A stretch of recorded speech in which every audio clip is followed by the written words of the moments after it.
Hello everyone, Omni-sensei here with What If I Was Reborn as Loki in Marvel, Part 3. If you enjoy this content, please smash the like button. If you haven't already, please subscribe to the channel. Don't forget to check out the original story linked in the description. I hope you enjoy listening to it. So this will be your new home for a while. I say as I admire the island I created with earth and water magic. There were a few beach houses here and there. The island wasn't massive but had enough resources to fit my specific needs for this project. The surface of the island wasn't critical, but the facilities underwater are where the treasures lie. It contains top-of-the-line science equipment and wards to stop any energy from leaking, like the power stones. My least favorite voyeur, Heimdall, won't be able to sneak a peek either. There were also golems I summoned up to play the part of servants, since the whole point of learning magic was never to have to do chores again and to become powerful too.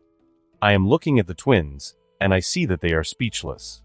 I know this place is beautiful, but there is no reason to lose your words. The golems take a bit of time to get used to, but I am sure you will manage. One moment we were home, and the next we were here.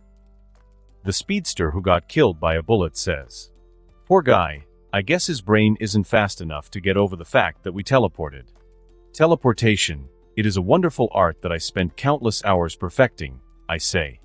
Don't be afraid to make yourself at home. Follow the golems to your new home. I will summon you when I am ready to conduct the experiments. I say as I leave the two millennials to enjoy their time on the island before I make them forces to be reckoned with. I make my way to the elevator in one of the massive trees. Swiping my hand over the bark of the tree, I watch as it opens. I could teleport, but I don't want to become too lazy.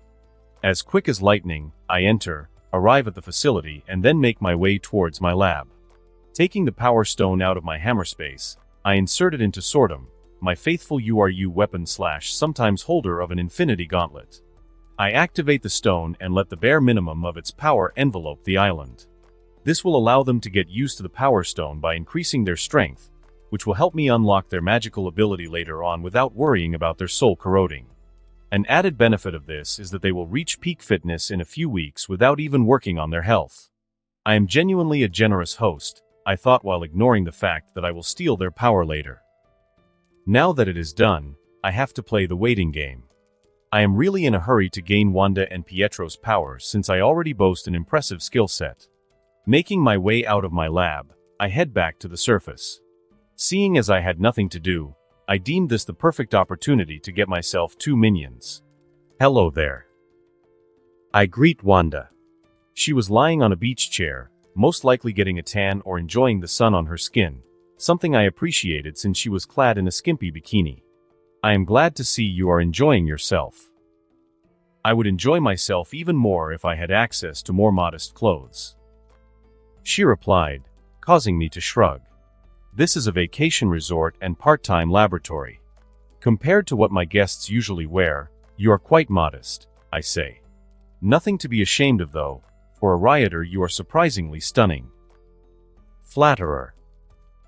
She says, trying to be confident but averts her eyes. I could spot the blush lightly forming on her face and was surprised by how she is still so young. So tell me about yourself, and I will tell you about myself. People tend to feel better when you know the person who is experimenting on you. Don't you know everything about us already? Unfortunately, I am not omniscient yet, and this might be surprising, but I am not that much of a creep to stalk you in your daily life. So I only know the bare minimum, that you can perform magic and hate Tony Stark because his weapons caused the death of your parents. Right. I attended Novi Grad High. I don't have much of a social life since I recently started attending the protests against America. They are in our borders once again. She says the last part with hate. I can understand since I wouldn't want the country that bombed my city back in my town. Then again, I would nuke the country that tried that in the first place. What about you? I am a part-time scientist, part-time game developer, and part-time prince. I have a daughter and 2 sons. I have 2 girlfriends that I have dated for the better part of a few centuries. I say, you have 2 girlfriends? She asked in disbelief. Why are you surprised at that part and not the one where I said I have known them for centuries? If I think about that part, I will have an existential crisis, so I am just passively ignoring that bit. She said after a bit of contemplation. Fair point, and yes, I have 2 girlfriends. They are lovely, so I decided I will have them both. And they aren't jealous? Wanda asks curiously, but I could detect a hint of jealousy with my empathic abilities. Poor girl is at the age where if any attractive guy pays attention to you, you will gain a minor crush. Should I nip the 18-year-old girl's desire in the bud? Hell no, she is hot and unlike the other girls out there. Our culture is different from yours, and the 2 are one of the few friends they have. What is normal for us can be completely foreign to you. I said, not mentioning the mind magic used to make my 2 lovers not jealous. I see. So what is it that we need to do for the test? Wanda inquires. Just enjoy yourself for a few weeks. This island can strengthen you and make sure you don't die when I proceed with the procedure. Great, I can spend the next few weeks catching up with all the sitcoms I have been meaning to watch. She says and embarrassingly adds. You can join me if you want to. Sure, I would love to, I say with a broad grin. I guess 18-year-old Wanda is as confident as the older one. From what I can tell, she hasn't had any romantic relationship since she just joined the protests and was busy organizing that. Luckily, I am a gentleman and a great stress reliever. It has been a few weeks on the island, and I am finally ready to progress with a plan. Wanda and Pietro's bodies have finally gotten ready to handle a more concentrated blast of the Power Stone. During this time I mostly got to know Wanda, and to a lesser extent, Pietro. They were on guard against me at first, but this time was used to get them more comfortable with me. The only thing they were angsty about was the long wait. Leaving the room, I make my way towards their separate beach houses. I conjure 2 roosters before leaving them on their doorsteps. I retreat back to my beach house and enjoy the roosters crowing, likely depriving the 2 of their wonderful sleep. The crowing evolves to the rooster shouting they are needed at my house. I don't need a time stone to know they won't be too happy with me, but then again, I acquired power for reasons like these. As a natural prick, you should make sure the people you antagonize can't fight back. Hello there, I say as 2 grumbling 18-year-olds enter my home. Do you want coffee? I personally prefer tea, but I am guessing that the 2 of you need it more. We wouldn't need coffee if you hadn't woken us up at this insufferable hour. Wanda grumbles, still groggy. Please, it's 9 a.m. When I was your age, I woke up at the equivalent of 5 a.m. to train with General Tyr. He was quite the hard ass, but it was beneficial, so I put up with him. The same as what I am going to do now is beneficial for you. Are we finally going to die during this horrible experiment that you believe is safe? Pietro asks. I resent that. This is completely safe, and by the end, you'll have magical powers. Whether those powers are useful or not is up to you. Plus your sister is hot, so I will minimize the chances of death for her. I say. He just scoffs at my statement while ignoring his slowly blushing sister. Guess someone doesn't like the fact that his sister is being flirted with, not that I can complain, since I would react worse. After all, my sister is my lover. Someone has to make up for the non-existent Greek pantheon by committing incest. Ignore him, Pietro. The now composed Wanda says. So what do we have to do now? Why don't you sleep for me? I say, and before they can reply, the 2 fall asleep. They aren't going to be very happy when they wake up, or maybe they will, since they will have superpowers. With a flick of the wrist, the 2 began floating behind me as I led them into my facility. Dispatching the 2 on separate tables, I take out the Power Stone and begin channeling the energy in it. Purple lightning arcs around the room, and I let a small amount enter the twins and watch as they begin floating. Good thing you were asleep, otherwise this would hurt quite a bit, I say as I enjoy the light show while making sure not to supply too much energy, seeing as I don't want them to explode. Unfortunately, the room isn't spared the explosions as they awaken their magic. Seeing the twins' powers activated, I began to chant the power stealing spell and absorb most of their abilities into myself, leaving them with the weakened versions. Wanda wouldn't be able to reality warp but still will be able to do most things that she could in the movies, bar destroying an infinity stone without an external artifact. Quicksilver never reached his full potential in the movies, so his weakened ability is just comparable to what I saw in the movies as well. Seeing that they are done, I wake the two up. Good, you guys aren't puny mortals anymore. Wow, Wanda says as she feels the magic coursing through her. Good reaction. You have pretty unique magic that works more on intent than knowledge. Even if I didn't have access to it centuries ago, I would be pretty jealous. I say with a straight face while lying through my teeth. Pietro, your ability is literally to run really fast. There are sub-abilities because of that, but I will let you figure everything out yourself. As soon as I am finished speaking, Pietro tries to run around the room, only to run into a wall. I guess the slowing of his perspective will take time for him to unlock. I sigh as I walk to the concussed boy and heal him. It will take a while to get used to them. Thank you, you have been a valuable research partner. Are you kicking us out? Wanda asks, slightly afraid of the answer. No, you are welcome to stay. I still have to make sure there aren't any side effects, which I doubt there are. Great. Your help would be invaluable in mastering these abilities. Wanda says with renewed cheer, and I have to stop the chuckle from escaping me. Sometimes just showing kindness and being dependent can cause someone to become infatuated with you, and Wanda is no different. Well, let's start mastering these abilities right now, I say, causing Wanda to nod. That is how I spend the rest of the day, helping the two learn control over their abilities to a basic level. When they finally retired, I teleported to Perfectum and headed for my testing room, which uses hard light constructs as enemies. The first ability that I tested out was the super speed, and I could slow my perception of time and could do about 500 meters per second. Not very fast compared to the Flash, but it was more than an adequate starting point. Listening to things while running is weird because everything is so slow. I can now understand how Quicksilver died to a bullet. Wanda's chaos magic was a bit harder to get used to. I easily learned how to make constructs and blasts. I don't see myself being able to twist the world in a few months, but I will arrive there far quicker than Wanda did. I am still kind of salty that such cheap magic exists.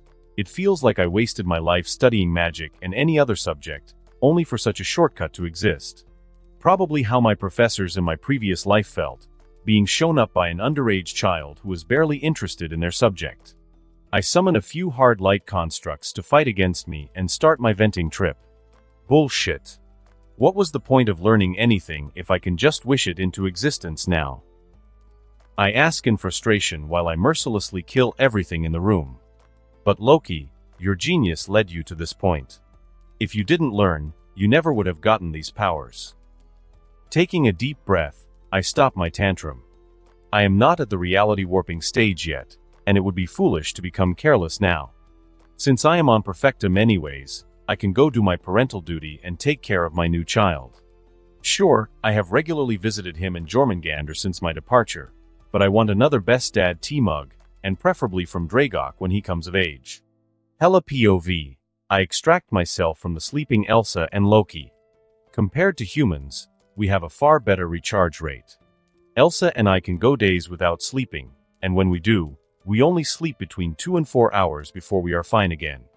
Loki, however, doesn't even need to sleep, yet it feels like he is competing against mortals every day about who could sleep the longest. He likes to pretend he is a lazy bastard, and that is exactly how it seems, but for someone who has known him for centuries, it isn't exactly true. Sure, he isn't the most diligent person alive who does something 100% like the Asgardian gatekeeper, but Loki spends at least 50% of his day, some days more. I admire the naked bodies of my two lovers for a few moments before heading out. When I first met Elsa, I thought I would hate and maybe kill her, but she has been a great conversation partner and has become one of the few friends I have. It also helps that she brought my favorite niece into the world, someone who I view as my own daughter. I still remember the days I trained Elsa on how to use swords and other weapons in general, while her father taught her the basics of magic and later let her train with that weird bald sorceress.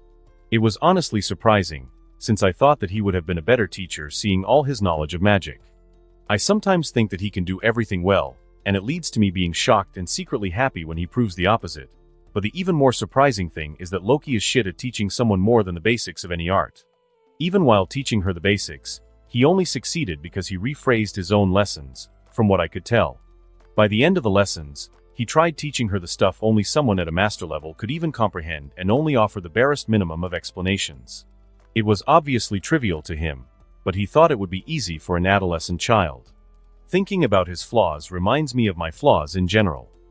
I recently developed an unhealthy addiction to video games, which took me unexpectedly since I always nip things like these in the bud. The fact that my lover is such an excellent video game developer certainly doesn't help. Dismissing my problems, I teleport to Perfectum and head towards an area Loki reserved for me. It housed thousands of my fallen foes, whom I used my magic to turn into my berserkers. It's nothing compared to the thousands of creatures that Loki has artificially created and housed inside his Omnitrix, but it is still impressive nonetheless. Not even saying hello. So cold of you, Ant. Someone says something, and I whip my head around and barely stop myself from firing a necrosword, since I doubt an enemy would be able to sneak aboard Perfectum. It is a good thing too, since it was just Jormungandr. You know you shouldn't sneak up on people like that. You could lose your head. I say. For a giant snake, his ability to sneak around is almost as good as his father's. Illusion magic is practically a favorite branch of magic for Loki and his children, so I am certainly not surprised by their skill in it. Maybe. Why are you here? You only come here when you add new berserkers. It's almost like you are preparing for war. Are you going for Asgard? You know my father wouldn't like that. He asks/states. I am preparing for Thanos, since your father isn't taking the threat of him seriously. He doesn't have to. Father won't be beaten by a mere Eternal. I know, but the damage that they can cause to the planet would be a pain in the ass to fix. This planet is my second home, so you can understand if I want to stop that from occurring. Your point makes sense, but I hardly took you for someone to care enough about that. I just shrugged. They have a nice entertainment center, and I am looking forward to a few shows and movies coming out. It would be a shame if that was cancelled because someone invaded the planet. Why did I even expect another answer? He just shakes his head. I'm in a family of sociopaths. Just because we don't really care about others doesn't mean we don't care about each other. You spend more years on this shitty planet, and it will make sense for you to care, and even if you care, we both know it's just like how an owner views his pet and nothing beyond that. I say, maybe, maybe not. I am not going to argue with you about that point. Good, I say, and silence envelopes us as I begin training my army with simple but advanced formations. Have you met my brother? My father had the glorious idea to knock his stepmother up, and he somehow managed to father a dragon. Jormungandr says after a while, and I only raise my eyebrow. Well, it's not exactly shocking since he fathered you. I am seeing a strange pattern. First his sister and now his mother. Should I fear for Elsa's safety? I add jokingly since I know he doesn't have that kind of desire for her. Jormungandr just scoffs before leaving. Just like Loki, he doesn't like when someone makes such crude jokes about someone important to him. Unlike Loki, however, he doesn't cast illusions, letting the person see them being cuckolded or their worst fears before offing them. Jormungandr is kind of right. We are a family of psychopaths. Even Elsa is ruthless, even though she isn't as bad as us. Thanos POV. The Space Stone has been on Earth for centuries now. It's time we retrieve it and use it for more worthwhile purposes. We already have the Mind Stone, and Gamera is currently searching for the Soul and Power Stones. I say to my children, my Black Order. Odin is dead, Earth and the other realms are the weakest they have been for centuries. Go, my children, find the stone and return. We will be one step closer to the final goal. Yes, Father. Ebony Maw and Cull Obsidian said obediently. You may take the Chitauri and use them as a distraction. Do not underestimate them, especially with Asgard still lurking in the background. They somehow defeated a weakened Jotunheim and managed to drag Surtur into the affair as well. I watch as my loyal children leave. I have a mind to loan the Mind Stone to help them, but the chances that they will lose the Mind Stone are too high. The whole war against the Jotunheim is sketchy, and my agents haven't gotten the best information on the topic. Just the fact that it led to the majority of Jotunheim and Surtur's army being decimated is enough to cause concern. The whole situation of Odin's death is also something I would like to get more information about. I know I am not invincible, the battle against Vilgax was enough to prove that. The technology he used was impressive and extremely dangerous. Him being from Earth just showed that it could be a dangerous place. Such a unique device could have helped my cause immensely, but it disappeared when I finally managed to kill Vilgax. Such a shame. Natasha Romanoff POV.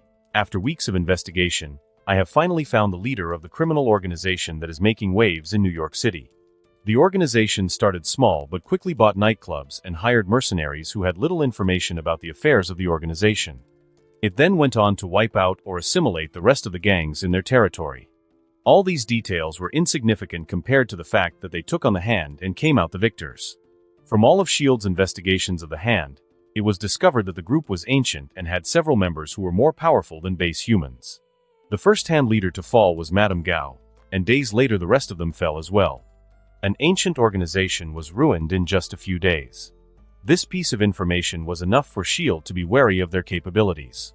It's the sole reason I am still on this mission, seeing as S.H.I.E.L.D. is busy due to awakening Captain America from the ice. My search led me here, to one of the nightclubs where I know the infamous leader of the organization is. I am currently disguised as just one of the party girls. The place was loud and I was using that to my advantage to inconspicuously make my way to the office. I was avoiding cameras left and right and even crawled through one of the vents to avoid being detected by the guards. I have been expecting you. I hear it in my comms, which gets me cautious immediately. Come on, don't be shy, I won't bite. With that, almost every light in my vicinity went out, except one leading me to the door of one of the rooms. Hello. Hello. I tried to contact S.H.I.E.L.D. through my comms only to fail. Seeing no options, I walked cautiously towards the door and opened it. On the inside, 2 women were situated, both were beautiful, and I could only recognize the one. Yelena, I whisper, slightly stunned. I didn't expect to find her here. In the flesh, sis. She says. Why are you here? I ask. Why shouldn't I be here? Did you expect me to stay in the Red Room while you're here playing spy? Why would you stay in the Red Room? I killed its leader. You were supposed to lead a regular life. You don't actually believe that. She inspects me for a moment. You actually do. As touching as this reunion is, I wonder what we should do with this one. The other blonde finally speaks. Allow me to introduce myself. The name is Elsa. We could always make her a sleeper agent for us at S.H.I.E.L.D. She has a high enough clearance that she can get information that we can't from hacking. Yelena says, and I ready myself for a fight, situating my hands above my weapon in case this turns ugly.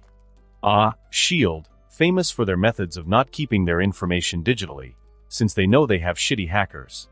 Not a bad idea. Love. I am not the best at mind altering, but I can at least make it so that she develops a split personality that will make for an excellent double agent. I immediately took out my gun and began shooting the blonde who identified herself as Elsa. The bullets only turned into ice and broke down before hitting her. Rude, Elsa says before making her way over to me. I don't really care about the affairs of your planet, but since my dad is interested, I will at least try and help him. So be a good little pawn and surrender.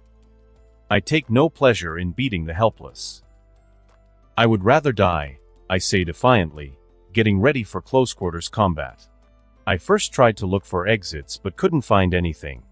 So be it. Yelena, you can handle this. Elsa says.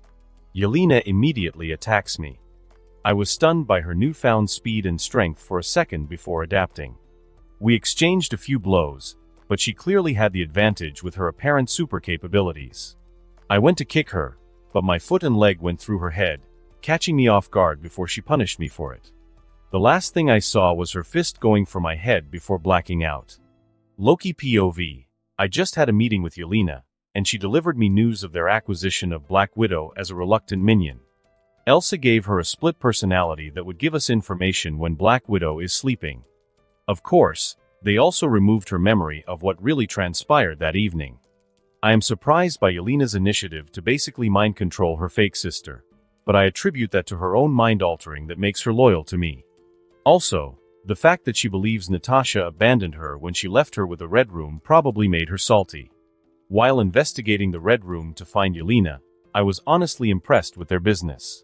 The leader was one step away from creating a flying base and was on his way to conquer the world with mind control. Unfortunately, he didn't plan for the variable that is me. I can also see how Yelena may view that she saved Natasha's life, since that was the only way to stop her from being killed by Elsa or me in her eyes. Unknown to Yelena, however, is that I am not really invested in this criminal organization. Sure, S.H.I.E.L.D. is annoying, but they would be even more so if one of their best agents died while investigating me. Not that I would have to worry about that shitty organization now. I thought while looking through my walls and outside towards the sky. Everything was peaceful, but I knew something was coming. Barely a minute later, I saw a giant spaceship floating above the Earth's atmosphere. Thanos' lackeys have finally arrived with what looks to be the Chitauri, but unlike the movies, they didn't come through the wormhole with just a fraction of the real number. No, this time there weren't just a few thousand, but several thousand. Unlike in the movies, Asgard didn't have their primary method of transportation broken, so I could understand Thanos' caution with sending the full number. A lot of humans would die in this fight, but it is a sacrifice I am willing to make. By that I mean I really don't care. I remove my pajamas and put on my supersuit, which is just the clothes I usually wear when in Asgard or somewhere else. It was made of vibranium, so it was pretty comfortable and durable. I hope they can offer a fight. I need one satisfying battle before I turn into a full-blown reality warper. Since then I would need to seal my powers to even feel like I am not bullying children. My capabilities with my chaos magic could surpass Wanda's in the Age of Ultron. Turning a town into my own personal sitcom isn't too far away anymore. They aren't coming for the power and time stones, because the chances of actually locating those two would be impossible for them, owing to the fact that I use wards whenever I use the power stone, as does the ancient one. Meaning that they are coming for the space stone, or Tesseract, as it is known by most.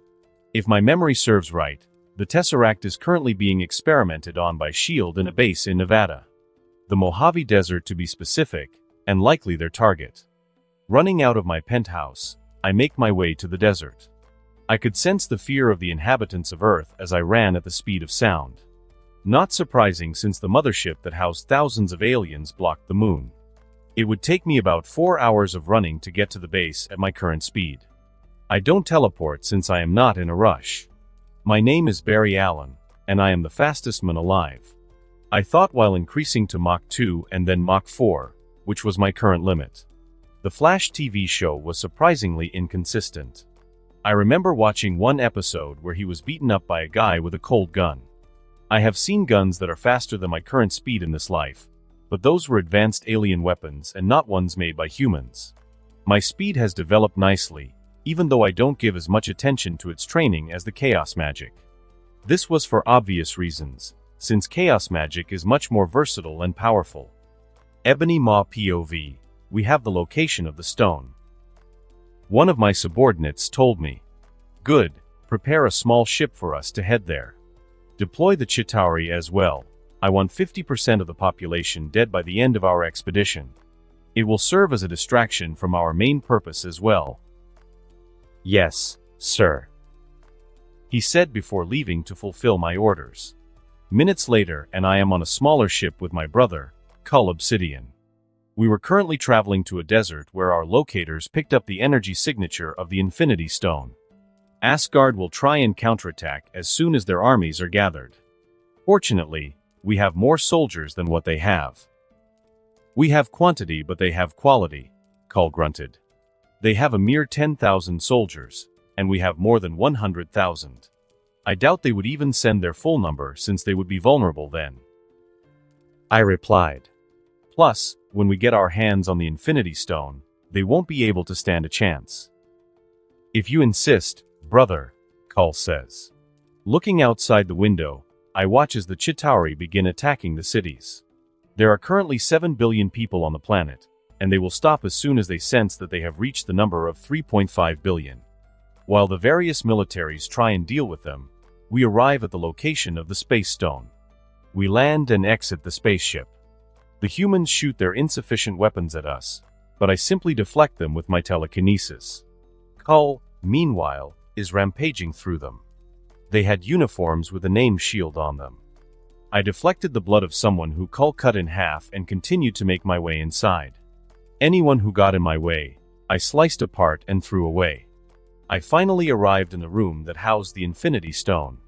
It appeared that the humans were trying to experiment on it. I sneered at the arrogance of them, to think they could understand an Infinity Stone. Only our Lord and Father, Thanos, could accomplish such a feat. Surrender the stone and we will be merciful, I say aloud. We don't have such a thing. One man answers. He was a middle-aged man and a gun was pointed towards me. What is your name before you die? I say and I choke him with my powers. Son. He coughed as I strangled him to death. I dropped his lifeless body on the ground and was about to continue my search when I heard clapping behind me. A man with long black hair was clapping. He had an Asgardian garb on and I immediately recognized him as Prince Loki. I have seen photos of him and the royal family, so I can easily recognize him. His prowess is also known across galaxies, much like his siblings, so that is why I am immediately on guard. You know, his death could have caused a group of unlikely allies to become saviors of this world. Only now to have such a worthless death. He said with an insufferable smile on his face. A prince of Asgard to arrive personally. This is quite surprising. You have the residual energy of the Mind Stone on you. I don't sense it on you or that ship of yours, which is a shame. You aren't mind-controlled either, just indoctrinated the normal way. You must be one of Thanos' toys. He mocked me, causing my anger to surge.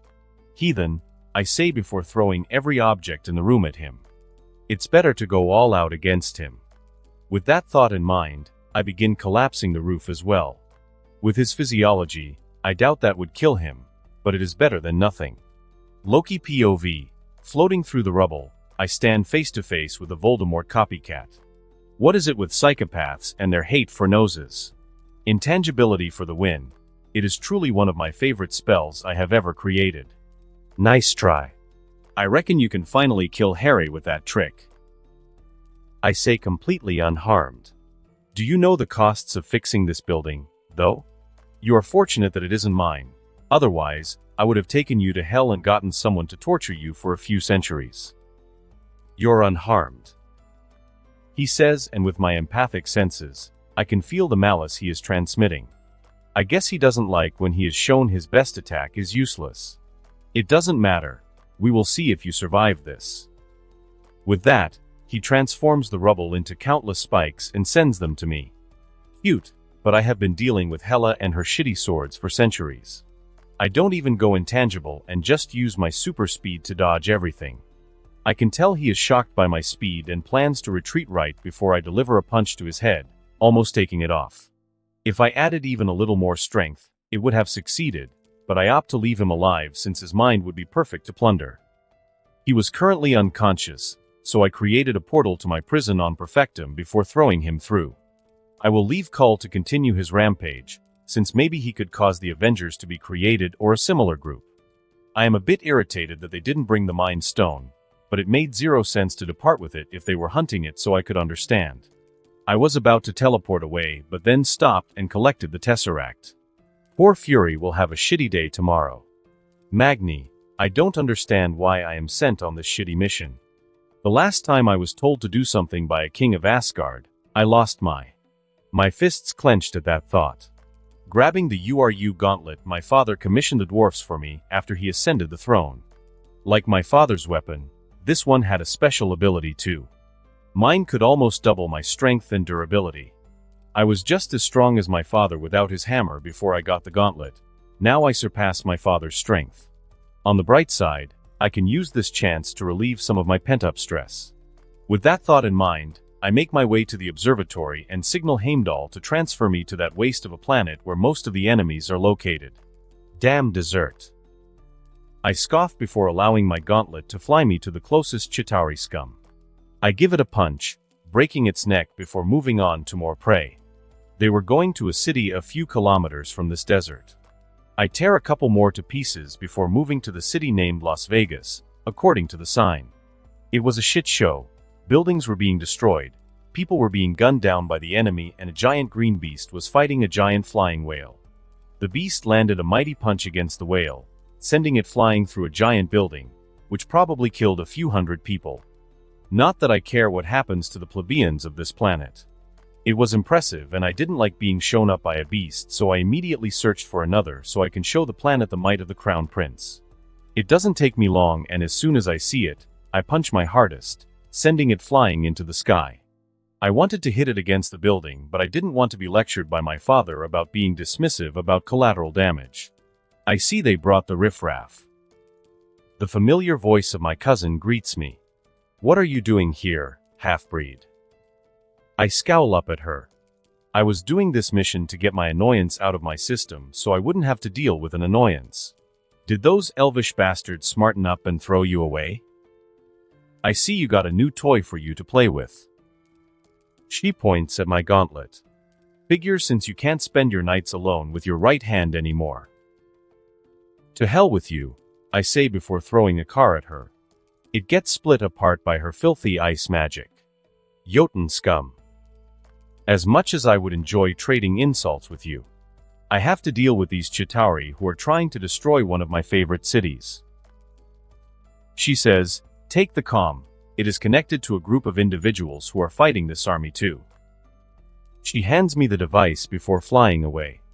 I contemplate destroying it but decide to put it on. At least it would be better than talking to a child of Loki. Hey, Hercules. 2 more of those Leviathans are heading your way. Someone communicates over the comms. Who? I asked, confused. You. The Mun says, and I growl at him. Who does this mortal think he is, disrespecting a crown prince of Asgard? I am Magni Thorson. You mongrel. I say, quite angry. He was lucky I didn't know who he was, otherwise, my hand would have been imprinted on his face. Ease up on the boy, Stark. The guy has quite the ego on him and would probably pay you back later for that insult. Elsa, my half-breed cousin, replies. Got it, Killer Frost, but I am sure I will manage. Where do we find these guys? Another female voice asks, but I just ignore everything further and begin attacking the 2 Leviathans/whales that were incoming. Damn Chitauri and damn Midgardians. Wanda POV. I blast one of the weird alien creatures. Suddenly I find myself in a new spot. Confused, I see a blast in my previous spot and see my brother not looking too happy with me. Focus on your surroundings. I won't be able to save you from every stray attack. He says, and I just give him a serious nod. I can block their weapons, but it is an active ability and not a passive one. Becoming paste sounds really unappealing, so I don't even bother arguing. I will be better. Plus there are only about 200 left in our country. Running around so much is making me exhausted, and certainly doesn't help that these guys are so spread out, only moving in a small squad of 10. Can you run to the next group of them? I asked concern. I don't believe so.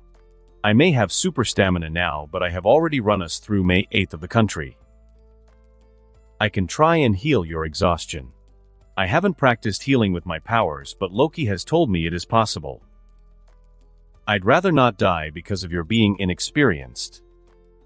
My powers work on my intent, so I am sure I can easily choose not to hurt anyone I don't want to. Still, we should experiment later, and I am sure I am not the only one exhausted. He says, and before I can retort, he adds, I don't want our people to suffer, either, but if I have to choose between them and you, I will choose you. Fine, but we could ask Loki for help. Why would he help us? Sure, he gave us powers, but only as an experiment. Didn't you tell me he has children and 2 women, so he has other priorities than us? What are we talking about? A new voice comments curiously. A smile unconsciously appears on my face upon discovering it is Loki. Loki POV. Of course, I know what they talked about. Pietro is trying to ruin poor Wanda's crush on me, which is fair since it is the generic protective brother thing. Unfortunately, I just caused his words to become invalid by showing up. Are you guys trying to become superheroes? I am not surprised, but why are you only trying to stop this invasion the long way? Just destroy the command chip up there. I say with a shake of my head and point at the sky. Unless you have a nuke around, I doubt we could destroy that ship, Wanda says. No, but all the countries on this planet that are worth a damn have one. Secret ones, of course. Just get me a laptop, Speedy, and I will take care of this. My personal Wally West speeds away, returning a few minutes later with a Dell laptop. The Avengers are already formed, or at least decided to team up for this current situation. They are currently clashing against a wild son of Thanos with 1,000 Chitauri who have his back. The current members are the same bar Thor, who surprisingly didn't send a whole batch of Asgardians to come to defend Earth. Grabbing the shitty Dell, I hack into the different governments at the same time. After a few minutes of working through their firewalls and shit, I see at least 5 different nukes launching and heading to the command ship. It's a bit overkill, but I find pleasure in causing 5 different countries to lose billions. There is a chance some parts of the ship will fall on the planet and kill a few thousand, but that is the USA, Japan, Russia, China, and Brazil's fault. At least that will be what the majority of the world will think. Better a few thousand than millions, I suppose. Magni POV, what the hell just happened? I ask. 4 freaking nukes happened. Jesus Christ, this is not how I pictured my day going. The person Elsa identified as Stark answered over the comms. I am surprised your primitive country has such dangerous weapons, I say with newfound respect. Not even my father would be able to survive that blast. This isn't the first nuclear weapon I have seen. There are countless worlds that have better ones than Midgard. Usually using nuclear weapons would cause other worlds to gain alliances against you, unless they have faith in the force fields protecting their planet. Us? Primitive. You look like you are heading to a Game of Thrones cosplay. Stark retorts. Which inflates my desire to squash the mortal. Or at least I believe he is mortal. Even if he wasn't, I would try to pulverize him anyway, since cowardice is a trait the future king of Asgard does not have. This is fine royal Asgardian armor, you plebeian. Not even if you sold yourself and your family would you be able to afford this. I replied. Enough bickering. We have more important issues, like finding out who got access to 4 different nuclear launch codes, since I doubt 4 countries could have so easily decided to cooperate. The woman who identified herself as Natasha during the battle interjected on our growing argument. And we have 1 person left. It looks like the leader of the group. Why wouldn't you immediately cooperate when your planet is being attacked? I ask, confused. Because the planet doesn't have only 1 ruler, and everyone just so happens to hate each other's guts, Elsa replies. I will handle the leader. What is their location? I asked, and just as quickly, Natasha supplied me with the detailed information. I immediately take off to the location and arrive to see the green beast, that this group of people I have communications with called Hulk, battling against an equally large opponent with a strange chain hammer. Hulk's opponent had a slight advantage, but it wasn't enough to beat him. Immediately I jump into the fight and land a punch against my opponent's chest, sending him flying. My gauntlet was URU and boosted my strength to a considerable level, so I really wasn't expecting much from the fight. Something else I wasn't expecting was for Hulk to punch me while I was focusing on my opponent. Hulk's fight. He yelled out while I flew because of his hit. I reorder myself while snarling at the dumb green beast. I fly toward the beast and rapidly begin hitting him, sending him flying a few meters away with every punch. As I was about to uppercut him, he caught my arm and smashed me against the ground. I allow my gauntlet to fly out of my hand as he continues to smash me, letting the URU weapon hit him against the head, staggering him. I was officially mad, so I let the gauntlet fly on my hand and I began rapidly smashing the concussed Hulk on the head, with one of the hardest metals there was. I stopped only when he was knocked out and flew to the reason for this war. A lot of the humans that survived watched me as I flew away. I am certain my fight with the beast would be all over their internet, which I believe it is called. Our fight was barely 2 minutes, so I was sure the hammer giant hadn't left the area. I am right, and a few minutes of searching causes me to spot him fighting an android or robot who was being badly beaten. I just hope this thing won't waste my time because of its entitlement to the fight. I immediately engaged the enemy. He wasn't that tough and was actually weaker than the Hulk, but his weapon was annoying in deflecting the damage I wanted to cause. I will distract it, Hercules. The robot said, and I had to double-take at the fact that Stark is a robot. You're a robot. No, this is a suit. He said and began firing lasers at our opponent, which diverted the attention of the ugly bastard. I renewed the fight and was getting ready to end it when a giant ice construct came through its chest. I gave my cousin an unimpressed glare at the kill steal. On the bright side, now I can go back to my gambling session. I was about to win big. I wouldn't have taken you for a gambler. Are you free later? There is a nice restaurant in LA that is ice-based. Since this ice thing seems to be your kink, Stark tries to flirt. Poor guy doesn't know what a foolish endeavor that is. She has a habit of viciously beating up people who irritate her. I guess he is at least lucky she isn't like her father. Otherwise, she would just kill the people who irritate her. I am the only one who Loki doesn't kill when I irritate him. I figure he is either afraid of me or my father. No thanks. I believe I have standards. Elsa answers, and I smile at that. Even though Elsa is a half-breed, she is still a daughter of a prince of Asgard, and I will not allow her to ruin our reputation by associating, in an intimate manner, with a mortal who doesn't know his place. Low blow, Frozone. He replies in what I assume to be mock offense, but I wouldn't be surprised if he were actually offended, since his ego, from what I could tell so far, is quite massive. On to serious business. How about you two joining the Avengers initiative? Meet up with the others and we can discuss it further. A new voice speaks over the communication device, and before I can deny the foolish human's request, a different voice appears. This is a private channel. This is Loki, and before you deny what the bald pirate just asked, just know I have made incredible progress in my healing art studying your blood and wouldn't be averse to healing certain injuries in case you decide to join their merry group and, of course, supplying me with their happenings.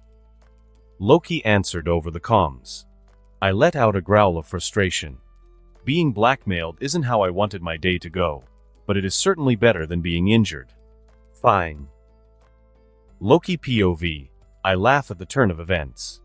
Magni joining the Avengers is certainly funny and difficult to imagine, seeing as he is like any prince, arrogant. I can't imagine myself joining a group of people weaker than me and liking it, especially if I was being blackmailed. I see he is enjoying playing with his new URU weapon. I enchanted it myself, so if he annoys me or goes against me, I can easily strip him of the weapon, which is better than if my mother enchanted it, and then I would have to deal with someone who could boost his strength. He wasn't even close to my strength, but I saw no reason not to gain control of his weapon. He had a nice, unique ability that he can now properly control because of his weapon. His strength always fluctuated during certain periods of his life, and now I am certain it is because he couldn't control his ability to strengthen himself. It had the same enchantments as Thor's hammer. What was a surprise was that Thor's didn't exactly have a worthiness enchantment on it, but one that allowed only people Odin allowed to use it, and now that Odin is dead, only people that Thor wants can use it. I just hope Elsa doesn't decide to join their group. My daughter is quite whimsical, and I can't imagine Elsa liking it when Elsa is soon to be queen. I gave Elsa the improved ice casket that Odin stole from Laufey and gave to me. My son, Jormungandr, has an URU necklace that makes his venom more venomous and controls his magic better. It has been a week since the irritating event of those shitty aliens invading. I was currently relaxing in an open field on Perfectum. I was reading news on the internet about what Earth is calling the Great Disaster. Which makes sense, because hundreds of thousands of people died around the globe. While I was browsing the internet, my draconic son was busy trying to burn everything in the field. I shake my head at that. Of course, one of my children would be a pyromaniac. He is lucky it will grow back, otherwise, I would have to restrict his fire breath with my magic. Dad, I make the green go boom. Dragok, the barely 2-year-old dragon, excitedly babbled out. It was honestly cute, but I bet a lot of people would see it instead as scary. After all, my son was the size of a horse. Poor Elsa is the midget of the family. I actively shrink myself since, After the use of the Power Stone, my true size has increased to double what it was. I may not be blue anymore, but I am more giant than Luffy ever was. Good job, I am sure you will make bigger booms when you are bigger. I probably shouldn't encourage this behavior, but I like seeing my children happy. His happiness is worth the lives of a few ants or property damage. Really. I want to be as big as Jormy too. Unfortunately, my child, unless you study magic to change sizes, I don't see you achieving that feat soon, I said, causing him to pout. It was a weird look on a dragon, but no less cute. Maybe I am just biased. It's time for you to get to bed. You need your energy to grow. But I am not tired, he says while yawning. I refrain from snickering and lead him to his room before teleporting to Midgard, the land of the short-lived people and some longer-lived people. I am a billionaire, and what people usually expect from people like myself is for them to spend millions, if not billions, on random charities. Which, shockingly, I never did. I just never saw the point. I know I am not a kind person, and frankly, I don't see humans as anything more than entertainment. Frankly, I deserve a gold medal for not faking that I care by doing fundraisers, drives, etc. Now I see a benefit to wasting my money on people. I frankly don't value scouting out the heroes. Tony Stark was feeling humanitarian and decided to host a fundraiser to fix the property damage of the USA, which in itself would need billions of dollars. As I put on my best tuxedo and comb my hair, I lament being invited. I had a nice thing going on for me being an ancient shut-in, just reading books, doing magic, and playing and creating games. I can choose not to go, but it's time to meet the local heroes. After my grooming was done, I headed to my garage and got into one of my custom-made cars. Its max speed was 500 kilometers per hour, or if you are American, 5,468 football fields. I had supernatural reflexes that let me outperform Franklin's special ability, which allowed me to handle the max speed. As I drive to Stark's Tower, I question myself why I even made the car southwest fast, since road rules limit the speed I drive. As I am stuck in traffic, I begin to question why I didn't just take a helicopter.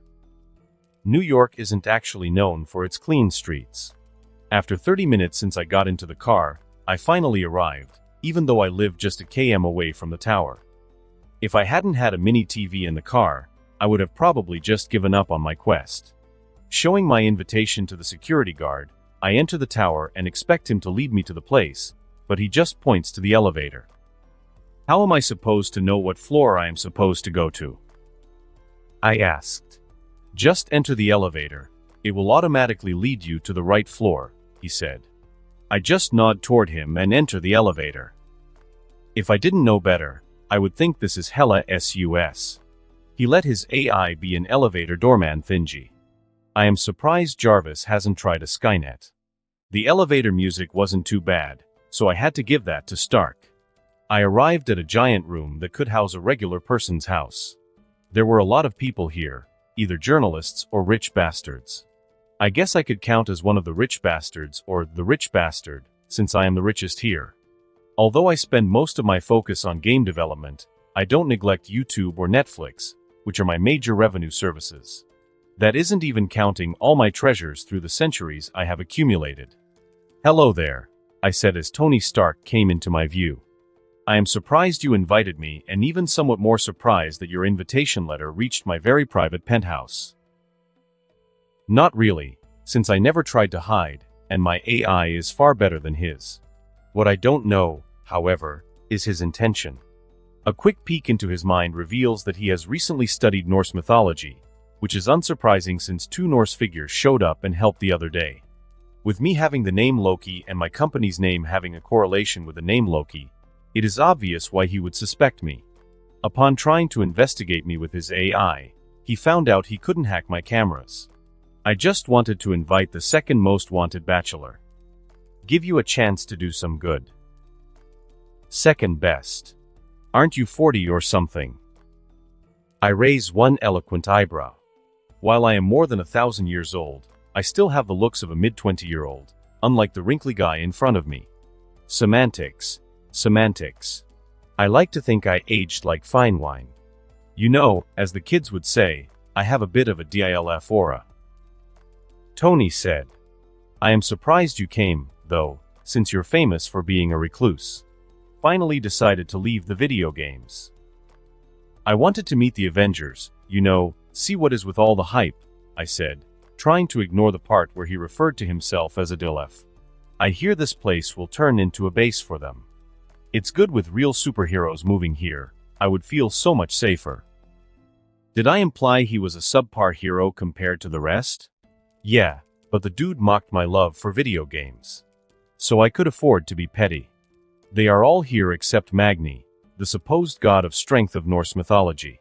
You wouldn't know about him, would you? He replies to the last part offhandedly. I didn't even think he was hiding that he suspected me, which honestly amused me. This is the first information I have heard about him aside from the YouTube videos people shot about his fights or the press coverage you gave. But seeing him defeat the Hulk, I am certain the title God of Strength makes sense, even if I am not a religious person myself. I said, not even trying to come up with an impressive lie. Thanks for the talk, though didn't your parents tell you it was bad to believe in superstition? The name Loki was given to me by my parents, so if you associate me with them just because of that, I will have to question your famous intellect. We talked, insulted each other, for a while before I walked away, leaving a contemplative Tony behind. My identity being exposed has never been a particular concern of mine. Sure, I did that whole convoluted plan to gain an identity, but that is only for getting access to money since I can't get anything done without one. Grabbing a glass of wine from one of the trays, I chug it down before making my way through, looking for my next conversation partner. I just got out of a boring conversation with the mayor of New York. The annoying plebeian was trying to get my support for the next elections, at which point I just dismissed him. Democracy, where you have to lick people's asses to get into a position of power. Grabbing a glass of wine, I casually stroll through Stark's Tower, making small talk with unimportant people because being rich and famous causes a lot of people to want to, figuratively, get in your pants. The perils of fame, I thought before arriving in front of the figure of Bruce Banner. Mr. Banner, I greet the unassuming man, who could turn into a green beast who could match my son in strength. I have to say, that was quite the impressive showing displayed at Las Vegas. He nervously chuckled at the reminder of all the destruction his fight with the Leviathans caused. Well, I tried my best. Don't feel so glum. Without you, many more would have died. Introductions are probably needed. Loki is my name, and if you would believe the tales of Stark, also a Norse god. Thanks, and I know who you are. He says, oh, what do you know about me? I asked. You entered university at the age of 13 and currently have at least 10 PhDs, which is frankly absurd. He says with something close to shock. I didn't want to give him a heart attack by telling him that I had mastered thousands of fields in my long life. Don't you have 7? So I don't see the problem with me having 3 more, plus my completionist tendencies from video games are acting up, so now I am just having fun collecting them, I said. Academics don't take me seriously, though, because not dedicating my entire life to one field makes them feel as if they were personally affronted. I had 7 by the time I was 35 and you're barely in your late 20s. Yeah, I can understand the last part. People mocked me when I went for my second PhD. What can I say? I like speedrunning. Enough about me, I was surprised to find you at the Battle of Las Vegas. Last I heard you were running from the military, in Brazil, I believe. Well, that is a long story. Unfortunately, I don't believe I am privy to share that information. By this time S.H.I.E.L.D. isn't exposed to the general public, so I can understand why he wouldn't share that information. From what I know, Rising Tide, a hacking activist group, exposed S.H.I.E.L.D. to the general public a while after the New York battle in the original verse and not the messed up universe I influenced. Such a shame. I am sure it would have made for an excellent tale. I said, and before I could continue our frankly awkward conversation, we were interrupted by someone else. Before I could curse the person with a niche that just won't be satisfied, the person's identity was revealed to be Natasha Romanoff. She wasn't that great, sure, she was cool from the viewpoint of someone who watched the movie, but being an old, powerful magic user squashes any fanboying you would have. Now the only thing she had of interest to me was the fact that I could use her to get insider info on S.H.I.E.L.D. and that she was hot. Hello there, gentlemen. I hope you are enjoying the evening, she said with a smile. This action of hers caused Bruce to become an almost blushing mess next to me. She was dressed in an elegant black dress that certainly didn't hide her cleavage. So I couldn't completely blame Bruce. I am surprised to find you two enjoying each other's company. Bruce here is a man of science, and I would like to think I am something of a scientist myself. Yet you spend all your time making video games for children. Another person interrupted us. It was Tony, which wasn't surprising. Better than playing dress-up, no offense to the rest of you, I retorted. 3 Avengers paying attention to me. Wow, I might feel special. Damn, now I know why you aren't at more parties, he said. What the hell is this guy's problem? Did I accidentally sleep with his mother or girlfriend? I quickly peek into his mind and find out he didn't like the fact that he couldn't get into my system, which was something I knew, but when I searched deeper into his mind, I found out that Jarvis was somewhat corrupted and he had to spend an entire day fixing the problem. It certainly didn't help that I was a prick to him. I can see why people who are worth a damn aren't here if this is your hosting skills. I honestly envy the people that don't know you, I replied. I knew he was an asshole, but he is almost approaching my level and I don't even identify as a superhero. Says a lot about society. Okay, let's calm down and act a little more civilized. Natasha tried to pacify us. Not worth it, funny. Where were you when the world was attacked? Hiding away in your little hole, you call home while we fought to defend our fellow man. If you even are a man. I refrain from chuckling at his ignorance. I take another peek into his mind and find out he is being influenced by a familiar energy signature. The influence was making him scared, and his coping mechanism right now was to become aggressive. I didn't remove the influence since I had a feeling something interesting would happen right now. It tried to worm into my mind too, but I could easily ignore it. I was right when I suddenly heard an explosion coming from the side of the building, the explosion somehow not killing anyone. Superhearing and explosions are really not good for your ears, but I am glad I had designed a spell that would passively reduce the volume of things that are too loud. The Avengers were already on the move, some trying to evacuate the people in the building, others trying to figure out what the hell was happening. The source of the explosion came floating through the opening that it made. Along with it, another figure approached, moving at blinding speeds. Wanda and Pietro, my 2 short-time protégés. To think that people think I am a poor teacher. In the original, the twins could fight a well-coordinated Avengers, but now with my training, I am afraid the Avengers would have a most difficult time, especially since they lack Thor, one of their best, and Magni wasn't here either.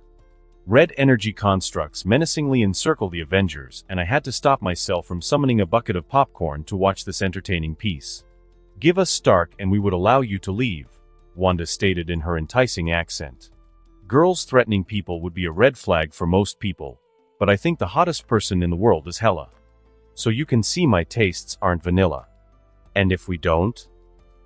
Captain America, who just came out of nowhere, asked. Don't expect us to play nice, Wanda replied in a cold tone. She briefly looks over the guests and spots me. A flicker of surprise appears on her face. Don't worry about me, love. Enjoy yourself. I transferred the message to her mind so that she wouldn't back out just because she would feel like she was betraying me if she continued with her plans. That leaves us no choice. Avengers assemble, Steve stated. The familiar line takes me to a lifetime ago. I am not surprised. Giving 2 siblings power, with massive hate boners for Tony Stark, would eventually let them try to off him.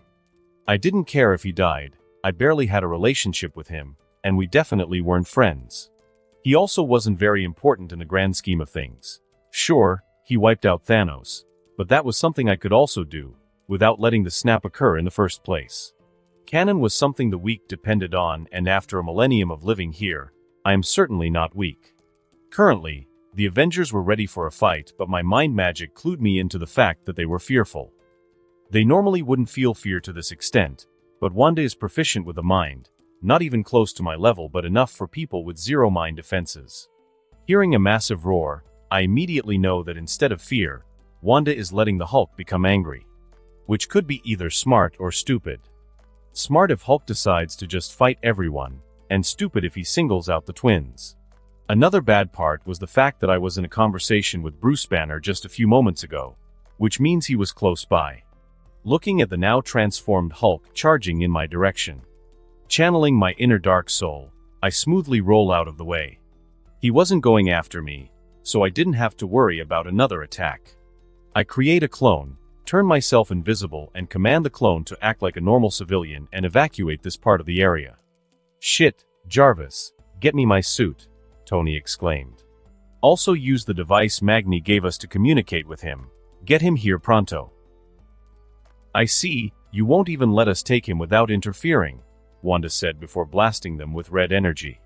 Fortunately for them, Hulk chose to prioritize the flying lady, which causes him to receive a blast of chaos magic in the chest, sending the green brute flying back into one of the pillars and one of the civilians who didn't evacuate fast enough. It didn't even damage him. The only reason he flew was that he didn't expect it. Chaos magic was strong, but those blasts weren't. Clint, the Hawkeye, suddenly had his bow out and shot dozens of arrows towards Wanda, only to have them intercepted by Quicksilver, who immediately ran up to Hawkeye and delivered a few punches towards him. Black Widow joins into the fray and rapidly fires her guns at Wanda, who uses her telekinesis to either block or redirect the bullets. Hulk, meanwhile, just removed a few pillars from the building and threw them towards Wanda, Pietro, and even Captain America, who raised his shield just in time to block the brunt of the attack. Tony was already in his armor and was flying about shooting every hostile. He was keeping Quicksilver on his toes with the blasts, and the speedster couldn't really reach him because he was in the air. I could feel Pietro's frustration through the connection I had with him through his powers. Luckily he chose to pick the smart move and chose rather to engage the two ordinary humans, Natasha and Hawkeye, delivering only 2 punches that knocked the two out. I am surprised he didn't accidentally break their necks. Punching ordinary people at his speed would kill people, that's simple physics. Just goes to show the excellent control I imparted onto him. Hulk tried to rush Wanda again, but she just threw him away with her telekinesis. He didn't even weigh a ton, and Wanda's current limit I tested so far was just above 100 tons. It was OP, and the only downside she had was that she couldn't concentrate on a lot of things. Which was exactly why I had to wave my hand to redirect a stray blast from Iron Man. This was such a shit show at the moment. The property damage was through the roof. He almost had my sympathy for just that. He did almost deliver a killing blow to my apprentice, which was justified, but still, if someone managed to kill someone I was fond of, even if it was to defend themselves, I would hate the person. I could resurrect her after, but it would be a ton of work. Feeling the Bifrost open, I knew this would get more difficult for the twins. I was right because my nephew just flew through the hole and immediately went to pounce on Wanda. How the hell did he even arrive so quickly? The distress signal was just sent 5 minutes ago. She tried to use her telekinesis, but he had his enchanted URU gauntlet on that made him immune to telekinesis on his whole body. She could rip off his head, but she didn't have the control to just rip off one body part. Seeing her panicking about Magni, who was 2 meters away, I decided to intervene before she became a splat on the floor. Needing a disguise, I instantly equipped my Doom Guy costume that I made a few centuries ago and never really used. Doom, unfortunately, doesn't exist on this planet since the creator was never born, but I plan to create the game after I finished with GTA 6 that I am working on currently. This fact also helped me so that no one recognized the costume. The fact that I am wearing the costume now could be suspicious if I put it in a game, but since my clone was chilling with the other civilians on the other side of the room, I can just say that I thought the costume was cool. I pretend to be a summon of Wanda by appearing in a red light. Before Magni could crash into her, I blocked him before headbutting him, sending the poor lad into one of the Hulk's projectiles. It's just me, Loki. Decided I wanted in on the fun. I mentally messaged the twins. I will handle the blonde, you can finish your mission. Got it. Pietro replied in the mental channel. Wanda, I recommend keeping this channel open. It would help you two communicate better. I said. Okay, she replied. Magni was already up, and he looked pissed. He had the strength of about 70% of my base form with that gauntlet. Which wasn't much, but he could still make me hurt, and I saw no reason to use my other abilities against him. That would be bullying. I will make you regret that, mortal. He mocked. Mortal, do you believe yourself to be some sort of god? How conceited. I replied before dashing at the lad without my super speed. He tried to deliver a punch to my gut, but I easily avoided it and jabbed him in his side. He couldn't even lay a finger on me, which was disappointing yet unsurprising since I know thousands of different fighting styles. My hits were fast and hard in comparison, and it didn't take long to get him wobbly. Grabbing him by the legs, I throw him towards the downed Iron Man and immobile Hulk. Tony's suit was stuck to the ground by Wanda's telekinesis, and Steve was knocked out by the fast kid. Hulk was in the form of Bruce Banner, lying unconsciously on the floor. She must have used her powers to forcibly put him to sleep. Mind magic is the best magic. What now? I looked into the head of my comrades. I don't want to kill him, but I also don't want to let him go. As much as I hate him, he did well for his country and the world by battling the Chitauri, but I can't forgive him for the hand he had in my parents' death. What? You did all this and you don't even have the resolve to finish what you started. You know he won't stop until he hunts you down after this. You may have reduced some casualties, but people still died here. They won't forgive you so easily. I replied. Yes, Wanda, join the dark side. I ignored the part that told me that she was just a misguided child and not a cold killer. I was more focused on the bad things she had done, like setting the Hulk on Johannesburg or mind-controlling an entire town, than on her more heroic deeds. I thought all the civilians escaped before we fought. She said in denial that she caused the deaths of innocents. Not that they were really innocent, they were rich men after all. Dismember him, that is tamer. It will at least let you feel as if you have your revenge. I suggested it since she was still conflicted. She just gave a nod before making a blade out of the chaos magic and slicing off Tony's arm, causing him to scream in pain. I spared your life just because of the good you did for the people of this world. Next time I won't be so merciful. She said it out loud before she flew us away. So that was your plan? I asked the twins when we finally arrived at a secure area. Sending the US government a message? You almost died. I would have protected her, Pietro interjects. Then why did I have to interfere? I said before sighing. Kids are annoying, am I right? Never mind. You do know they will view you as terrorists from this moment forward. Countries will be wary of you entering their borders and may invade Sokovia in hopes of acquiring you. They were silent for a moment. As much as I don't mention it, I am quite intimidating. I have committed genocide against that one planet that housed the Power Stone, and I eliminated most of the people on Surtur's hellhole. Although they didn't know that, they knew I was the real deal. They may have powers now, but they knew they couldn't compare them to mine. Why aren't you mad? We attacked a party you attended, and people died. Wanda is the first one to break the silence. The party was shit and the deaths you caused were an accident. You don't have to blame yourself for them, I said while thinking about how irritating it would be to have to deal with someone being guilty about causing the deaths of people I hardly cared about. So I chose to lie. I had to deal with the same situation with Elsa. Alfheim culture isn't so casual about killing as Asgard's. My little girl is indifferent to the death of most people these days, except for people she cares about or the truly innocent ones. She nodded unsurely.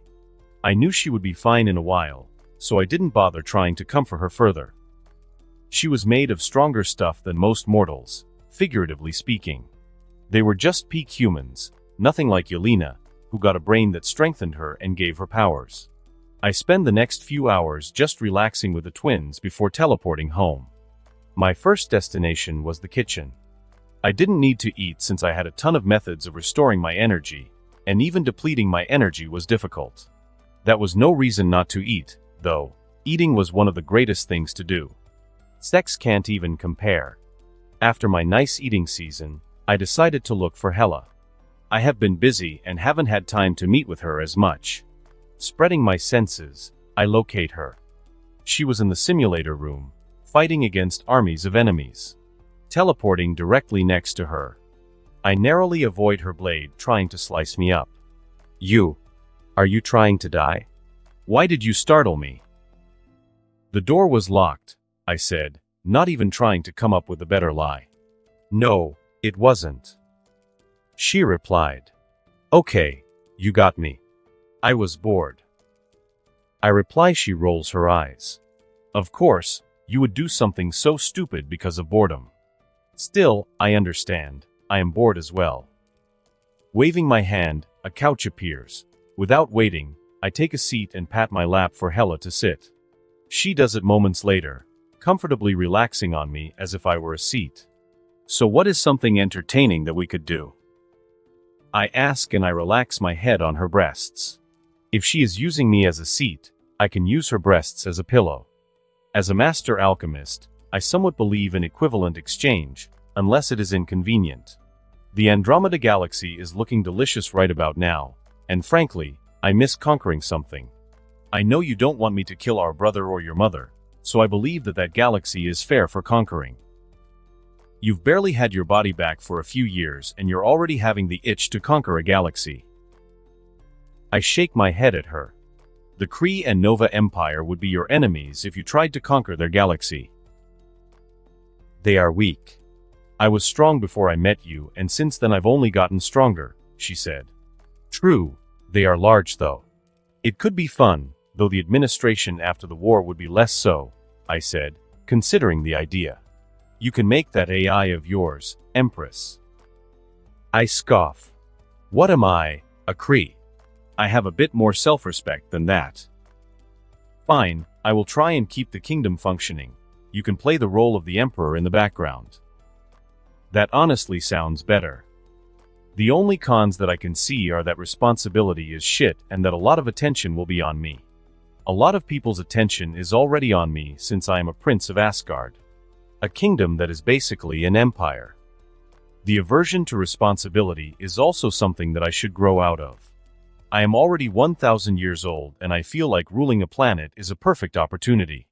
Ruling Jotunheim was something I never wanted to do. Not only was the planet shit, but why would I want to rule a tiny planet while Odin has authority over me? Because in some way, Jotunheim was just a rebellious vassal of his? In comparison, having an empire that spans an entire galaxy sounds way better. I always focused on personal power, and so far that was the best decision I could have made. Damn Hela for tempting me like this. I am usually the one to convince her to do stupid things, but she got me this time. Hopefully, I won't regret this in the morning. That won't be necessary, my love. I will take responsibility this time.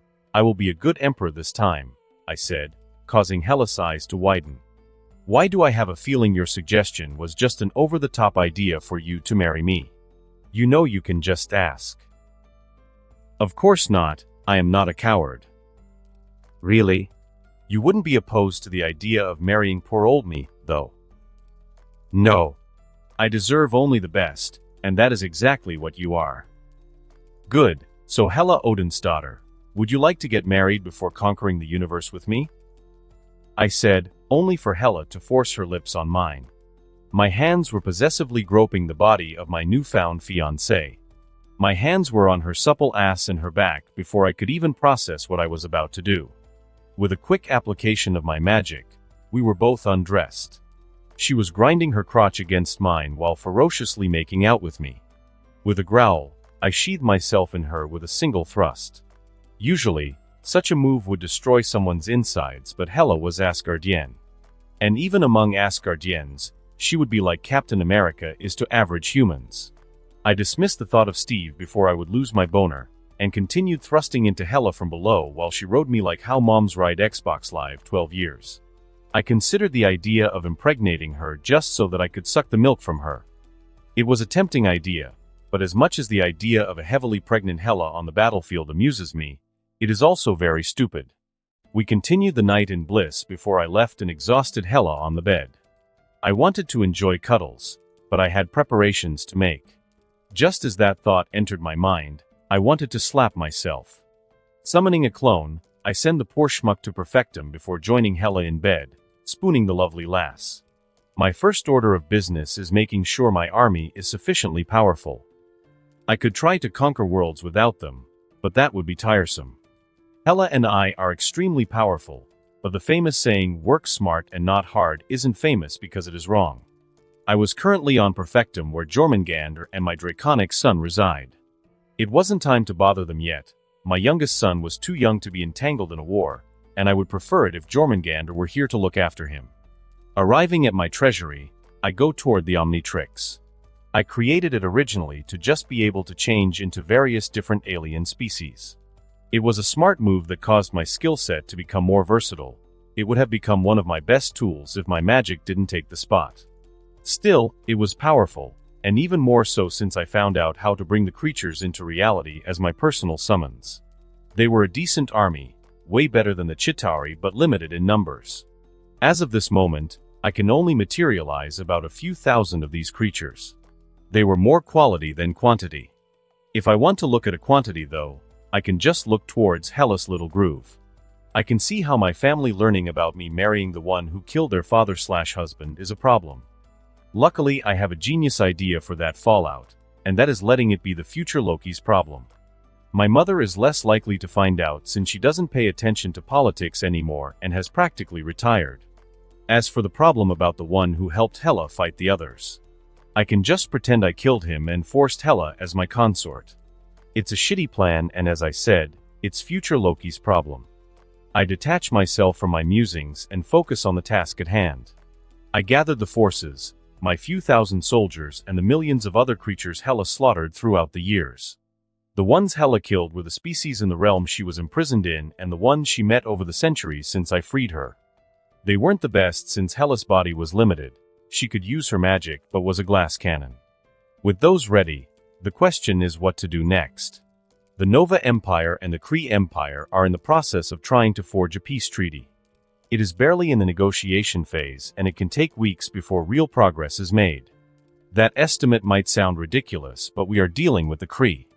The Kree Empire are many things. Sensible isn't something I would list. When one of their members slaughtered Xandarians left and right in the Guardians of the Galaxy movie, did they condemn his actions?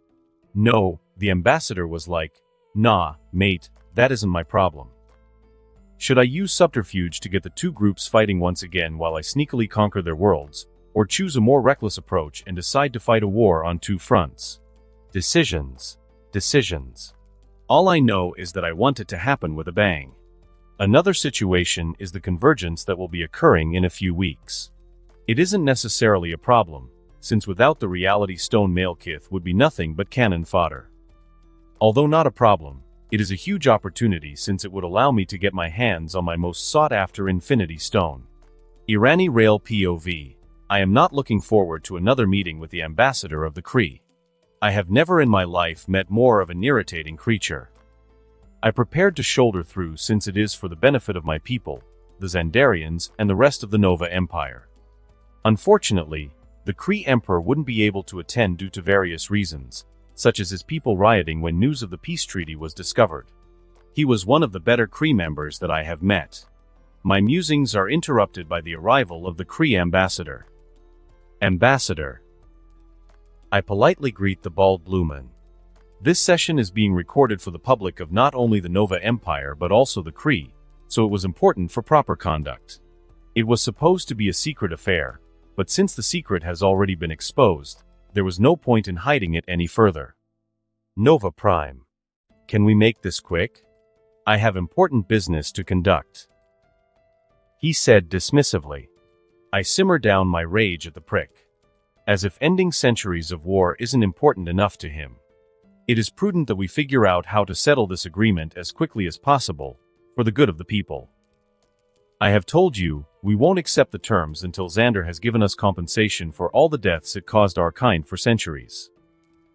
He told me. You are being unreasonable. We have suffered at the hands of your people as well. Do not try and play the victim card. That was my reply.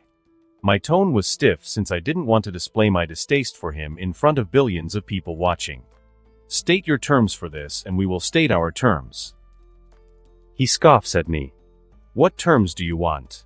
This peace treaty is one that you are begging for. Why should we offer compensation for you? Your emperor also agrees that peace is beneficial for our people, I said, and I could see him holding himself from scoffing at my reply. I guess he wasn't happy with his emperor's decision, which boggles my mind as to why he would even have such an important position. We argue for several more minutes, with neither of us really giving ground. It is time for me to leave. I hope you will be more reasonable next time, he said before turning around and leaving. Counting to 10. I ignore the urge to set my guard on him. As I was about to adjourn the session, my guard turned and fired his weapon at the back of the ambassador. The next moment, all I saw was shots being exchanged between the Kree guards and mine. It lasted until all the Kree were dead, since they wouldn't surrender. Looking towards the camera, I just now realized we were still live. Loki POV. That was a bit unsubtle for my tastes, but the Kree just wanted an excuse to continue fighting, and no matter what the Emperor tries now, his people will overthrow him if he doesn't get revenge. The peace treaty between Nova and Kree is happening earlier than what it is supposed to by weeks or months, which meant I had to prioritize this. I will still get the reality stone, but since it would be such an easy task during the convergence, I am not truly paying much attention to it. Another good thing is that the Kree would try a heavy attack, so a lot of their respective empires would be weakened and I will have an easier time coming out on top. It's truly frightening what a dash of mind magic can do at the right times. Returning to Perfectum, I continue my preparations for the war. As soon as they attack each other, my fight will commence. Ronin POV. The past few days have been hell for the residents of Xander. The Kree have been a thorn in their sides for centuries, and just as things were about to become peaceful, the ambassador was killed on live broadcast. The Kree didn't appreciate the turn of events and immediately protested for their emperor to take vengeance. Fearing being overthrown, the emperor accepted the demands and put Ronan the Accuser in charge of gathering and mounting attacks on their nemesis. The Kree were more aggressive than they had been in years and opted for a full frontal attack. Ronan relished the chance to bring destruction to the people that caused the deaths of his father and his father before him. Using his cosmic rod, Ronan blasted a concussive blast that broke the neck of a foolish Xandarian boy who hadn't escaped. It has been 3 days, and casualties were massive on both sides, millions of people dead. Although the Kree were winning so far, with them claiming a lot of the lands of the planet. He sneered at the thought of the Nova Empire killing his people before ending another few Xandarians with his mighty war hammer. At least their sacrifice would lead to their domination of their longtime enemies. Commander, we need our forces back on Hala. We are being invaded by unknown creatures. The Emperor commanded over the communication device. What? Who dares pull such a cowardly move? I do not know, but return quickly. There aren't a lot of them, but they are almost invincible. The Kree Emperor cowered much to Ronan's distaste. He growled. There is only a day left and we can finally wipe out Xander. I am sure you can handle a few invaders. This is insubordination. Return now and I won't have your head. Ronan just ignored the coward before continuing his invasion. He was pissed that someone decided to attack them. He had no idea who they were. The Skrulls were almost wiped out and the only other empire in the galaxy that could contend with them was Nova. Maybe it was Thanos, whom he contemplated joining earlier, but he dismissed that thought since he doubted the Titan was so cowardly. Loki POV. Earlier, are you ready? I ask my fiancée. This is my first time conquering a planet, so I am excited. You will be fine. You technically did conquer a city, so you at least have a bit of experience in the art of conquering. Plus, you destroyed a planet. It's not the same.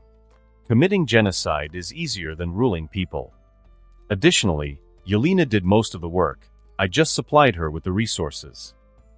Let's get back to the topic. I will attack the forces that are on Xander, and you will go to their capital. Hela says. Yeah. Oh, and before I forget, let's get the twins on board. They are powerful but glass cannons. I replied. I see no problem. We can just supply them with vibranium suits to lower the chance of them dying from a stray bullet. With her acceptance, I created a magic portal, delivering the twins in the room. I wince as they land on the floor with a thud. Pietro was in his pajamas and Wanda in a nightie. I should have probably made sure they were decent. They quickly stood up and got into fighting positions, sheepishly rubbing the back of my head. Well, this is awkward. They relaxed when they spotted me. You know you could ask before you kidnap us, Pietro says while Wanda tries to unsuccessfully cover herself. I could, but that is less fun, I replied with a shrug. Nice PJs, by the way. He half glares in embarrassment. With a wave of the hand, I put them in vibranium suits. Wanda was in a suit similar to the one she wore in Infinity War, and Pietro was in a more casual outfit that an average runner would wear when they were training. The suit covered their faces too, but it has technology that allows the face to be visible. This is my fiancée, Hela. She will be your leader for this task I am appointing you. They don't look like much, she says as she appraises them curiously. Before the twins could get offended, I chose to interfere. The boy can run faster than the speed of sound, and Wanda can lift up to 100 tons with her telekinesis. Why are we here? Wanda asks. Your display against Stark was frankly quite pitiful, so I decided to allow you to get more experience, I say as she grimaces. Our enemy is currently trying to genocide a civilization. Will you accept this quest? I say as I let a hologram appear of the Kree killing millions of the Nova people. Seeing their expression of horror, I know I have their cooperation. We will help. I suppress my devious smirk at their words. We were currently split up. I send the twins with Hela to help her, not that I don't believe that Hela is incapable. Their forces are in the millions. This will make it quicker. I only had my genetically altered creatures, while Hela had her undead. They took a mothership that I had on Perfectum, and I decided to just arrive with my flying planet. It didn't take long for us to reach Hala, the capital planet of the Kree. I imagined how the Kree are currently feeling, seeing a giant planet just popping up. I dismiss my thoughts and command my forces to jump from Perfectum. I join them, and we immediately begin cutting down their defending forces. The dragons and other flying creatures were in charge of taking down the battleship that was deployed. I was currently flying, cutting down ships and warriors with my heat vision whenever some attacked. Surrender, citizens of Hala, and I will show mercy, I said, with my magic amplifying my voice so everyone on the planet could hear me. Failure to do this will lead to death. Although their forces were on Xander at the moment, they still had hundreds of thousands of soldiers on the planet, so I doubted they would surrender so easily. Still, for appearance's sake, it will be good to show yourself as merciful in the long run especially. Seeing no one giving up, I continue my assault for the next few hours. I will herd them a bit so that they won't have a choice. I flew to the location of their emperor. If I killed him, their morale would hopefully lower and they would surrender. Their forces were decimated by my genetically altered creatures that allowed the weakest of them to give the Hulk a run for his money. When I arrived at the building he was present in, I used my telekinesis to crush it. Turrets appeared and began firing energy bolts at me, which I easily evaded with my speed and intangibility. Seeing the Emperor try to free himself from the collapsing building, I grabbed the Blue Mun with my telekinesis. Surrender or die. They won't listen. Please. If it's money you want, I will give you everything I have. My wife and daughter too, if you want those too. He pleads. I lightly crush him, feeling a few of his ribs break. Wrong answer. Tell your men to stand down and I won't have you go splat. Okay. Hela POV. They arrived here with fewer soldiers than the Kree, but with every kill she made, she increased their forces. Reanimating things that she killed was one of her best investments in magic. She discovered the trick with the help of Loki when she was bored one day. The twins her fiancé supplied her with certainly didn't enjoy the sight of her using the people she killed to fight their fellow species. They had to stomach it, though. It was funny how Loki manipulated them to fight his wars. They were useful so she couldn't complain. The boy was faster than she could track, and the girl decimated the battleships and other vehicles that came for them. She continued her assault until she came face to face with what she believed to be the leader. You. He growled out. Have you any idea what you interfered with? We could have rid the universe of the Nova Empire. Interesting, you are one of those genocidal maniacs. You would be a nice addition to my collection. she replied as she regarded the livid Ronin with unconcern. Watching the fool charge her, she materialized a few necroswords, sending them at him with blinding speed and ending the life of their commander with zero effort. Disappointing. It has been a few days since the battle, and I am currently developing technology to make the Kree more obedient. Hela had to stop 2 attempts at rebellion so far and had to conquer the other planets that the Kree had, not that she minded. Hela certainly appreciates the art of killing. The problem is that their attempts are getting tedious. I have multiple options on how to influence them. I can alter their water source or food supplies with chemicals that affect the mind, or I can modify the Kree's equivalent of cell towers to send radio waves that also affect them. Now that I think about it, both will be nice. With my thoughts in order, I immediately begin working on my project. I studied Kree genetics centuries ago, so this ought to be easy. I could use magic, but science is also my baby and I don't want to neglect her. Oracle, get me several robots and help me with the manufacturing, I said. Personally, making the same thing over and over again would just be a waste of my time. I still need to conquer Xander while they are so scrambled. I wanted to conquer it right after, but it is probably better to consolidate my bases first before becoming too aggressive. Is that all, sir? Yes, that will be all. Oh, do keep an eye on the rebellious Kree and the miserable Nova Empire. I don't expect much from them, but I would rather avoid such annoyances. Okay. I will add a bit of propaganda to brainwash the masses the mundane way while we wait, Oracle replied. I have already finished the design of the pheromones and the cell towers, and while I was at it, I also decided to design a satellite with the same abilities. Oracle is currently manufacturing it en masse, which would take a little bit more than a day. The tech on Perfectum is centuries ahead of most planets, so I am not surprised by the short time. Just because I focus on magic doesn't mean I don't innovate my tech in my free time with Oracle. She was my first masterpiece and she has improved even further. She even evolved to develop proper emotions and a soul. Her loyalty isn't in question, since I designed her to worship me and place me above her life itself. With that out of the way, I pay attention to my army. Hela has more casualties than me, and while I can't replenish her army, I can replenish mine. The number of soldiers I have lost is barely more than a few dozen. They had to deploy a nuclear weapon just to get that number, which was funny. Still, I want to replace that dozen. Mentally focusing on my chaos magic, I began to create the creatures out of nothing but my magic. When I am finally done, I am left tired. I haven't tried creating matter out of nothing, and I am not surprised I am left a bit winded. I knew I would get better in time, so I didn't worry. After putting the creatures in the Omnitrix, I headed to my bedroom and chose to relax on my bed. As I was about to fall asleep, I was interrupted by the figure of my daughter entering my bedroom. "What are you doing here?" I said, suppressing a fond sigh. "I was about to ask you the same question. Conquering an empire and you don't even have the decency to invite your children," she said with a raised eyebrow. "Because it would cause problems for your mother if a princess of her kingdom caused problems for another galaxy," I replied. She scoffs. "Please, we both know that isn't a problem. You just don't want me to get in your way."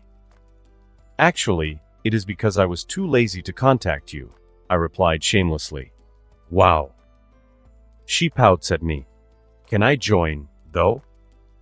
"I will decide after I wake up." "You're tired?" she asked in confusion and concern. "Yes, nothing to worry about. Can you contact your mother or Hela? I would like to cuddle someone while I sleep." "I am too lazy," she replied with a smug smirk. With quick use of my telekinesis, I drag her into bed, causing her to let out a startled noise. "You will do then." "Oi, let go, I am not a child," she protested as I ignored her while falling asleep. Random Kree POV. Everything was good. The war would have been won. All of that changed when he appeared with his army of mass destruction. It was a terrifying experience, one that he didn't want to go through again. That was why he was one of the first to surrender and embrace their new emperor.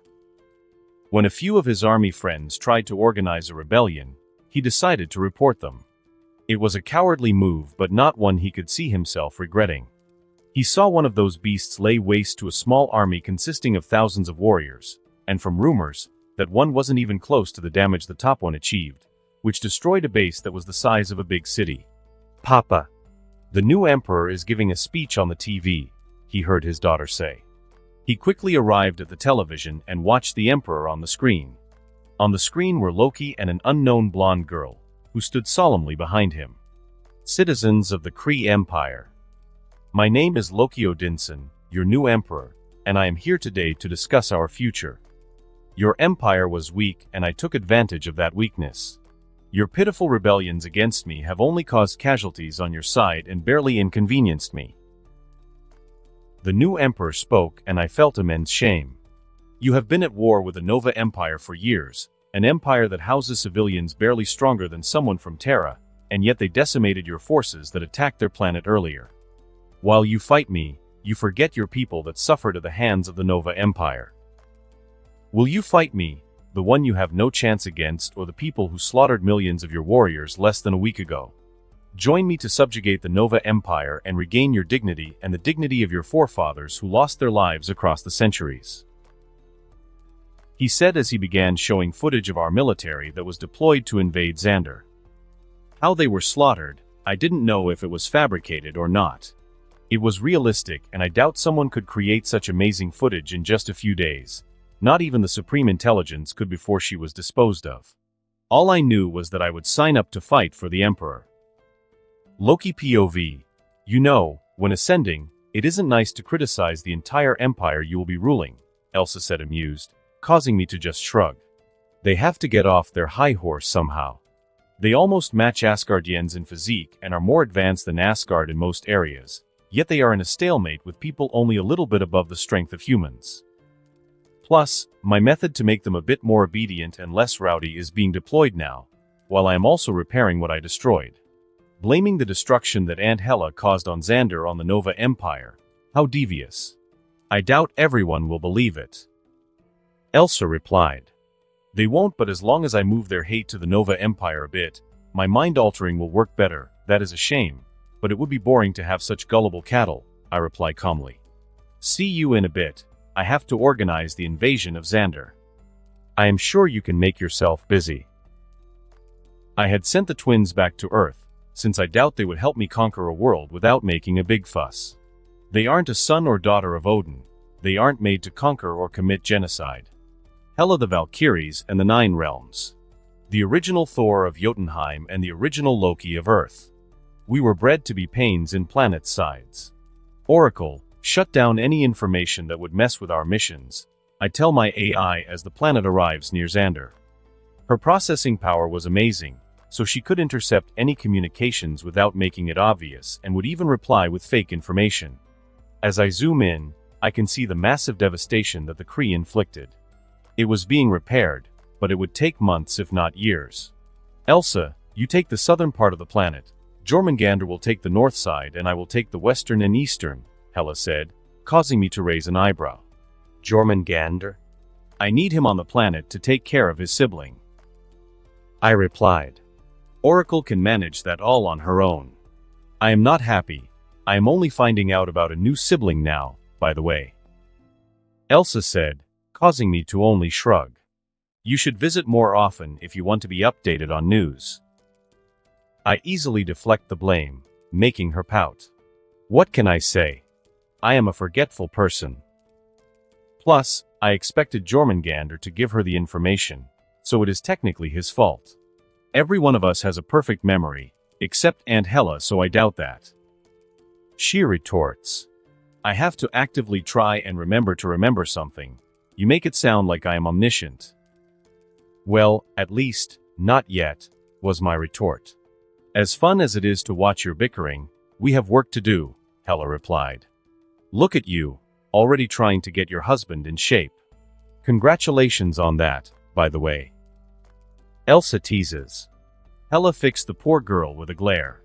Unfortunately for my fiancé, my daughter has few fears and maliciously eyeing someone wasn't one of them. Fine, I'll take the capital. Since Elsa can make ice minions, Jormungandr can take the Kree. I state. Let's not drag this out, guys. I have places to be, and you have places to be. So let's intimidate the poor lads into surrendering. My daughter supplies. Irani Rail, Nova Prime, damn Kree bastards. I cursed aloud. Millions of lives are in ruin, just because of the suspicious death of one person. I reined in another sigh. Things haven't been good the last few days. I felt grim satisfaction when that lady decimated the Kree forces with her own force, but afterwards, I felt dread. She could be the one responsible for the death of the Kree ambassador. I have no proof, but it was a gut feeling. If the peace treaty were signed, the Kree would be harder to combat since they wouldn't have to worry about our planet. So it didn't take a genius to figure out, and with us fighting them, they would be even more weakened. It was a loathsome but efficient move, and I had to deal with the ramifications of it. All our spies on Hala haven't been contacting us, so that is another major problem. Hopefully, whatever army that woman commanded will kill the Kree and in turn be killed by the Kree. Unfortunately, the reality is often more disappointing, so I would have to rebuild most of our defenses. If I am right, their war would take at least a few more weeks, if not months, before a proper conclusion would be reached, so I have time. After a stressful day, I decided to watch the city from my penthouse balcony. Even with the damage, the city was beautiful. As I was enjoying the beautiful scenery, green lightning appeared a few hundred meters away from the city. The strikes were massive and were moving towards the city. Deploy our defenses. I quickly stated the order on my communication device before receiving an affirmative. As I continued to watch, the lightning got more intense before evaporating and being replaced by a mun around 100 meters tall. It let out a massive roar that shook the foundations of the building I was in. Yield, citizens of the Nova Empire. I seek not needless death, but only your surrender. The beast of a creature stated, and I wouldn't be surprised if everyone in the city, no, the world could hear it. Fear took over and I pressed every button I had that could launch one of the smallest but most dangerous nuclear weapons we had. It flew at sonic speeds at the giant and exploded at his location. I couldn't see anything, but I doubt it could handle that. I let out a sigh of relief.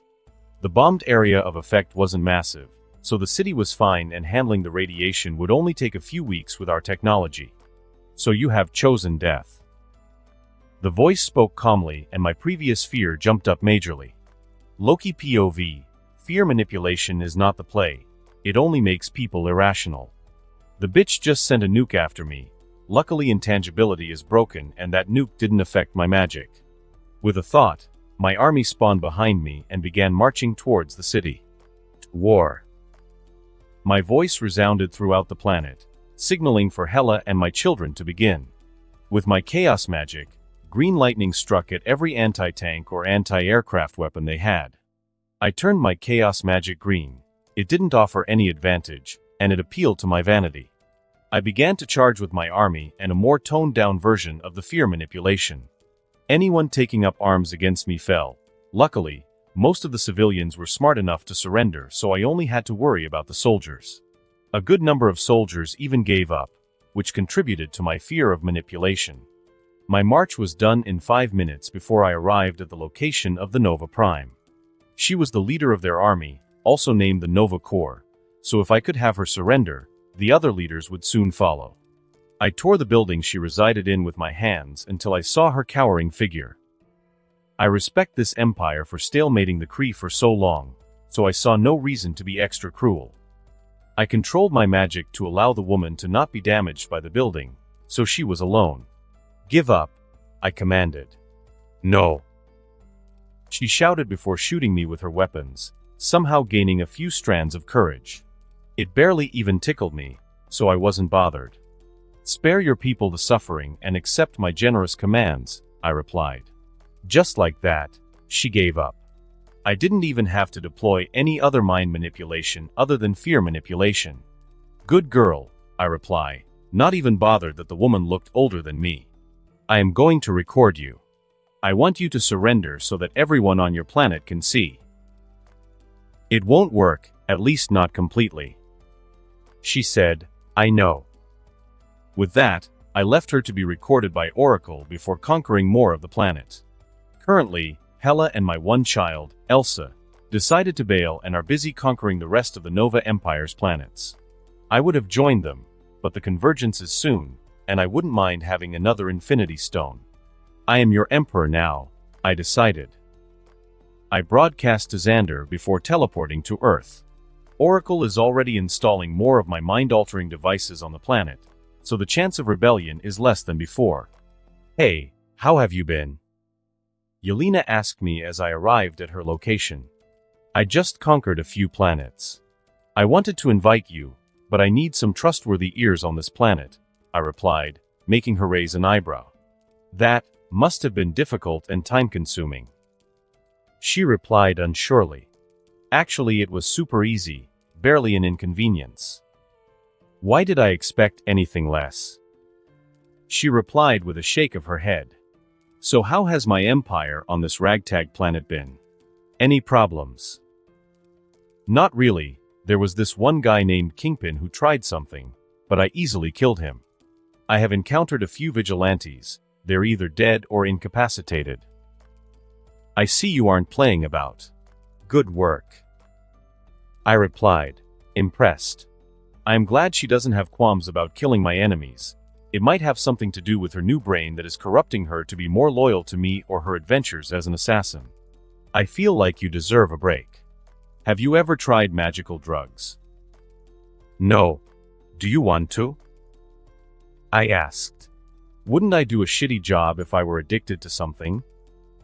Yeah, but I can easily rid you of an addiction, I replied, and she easily accepted.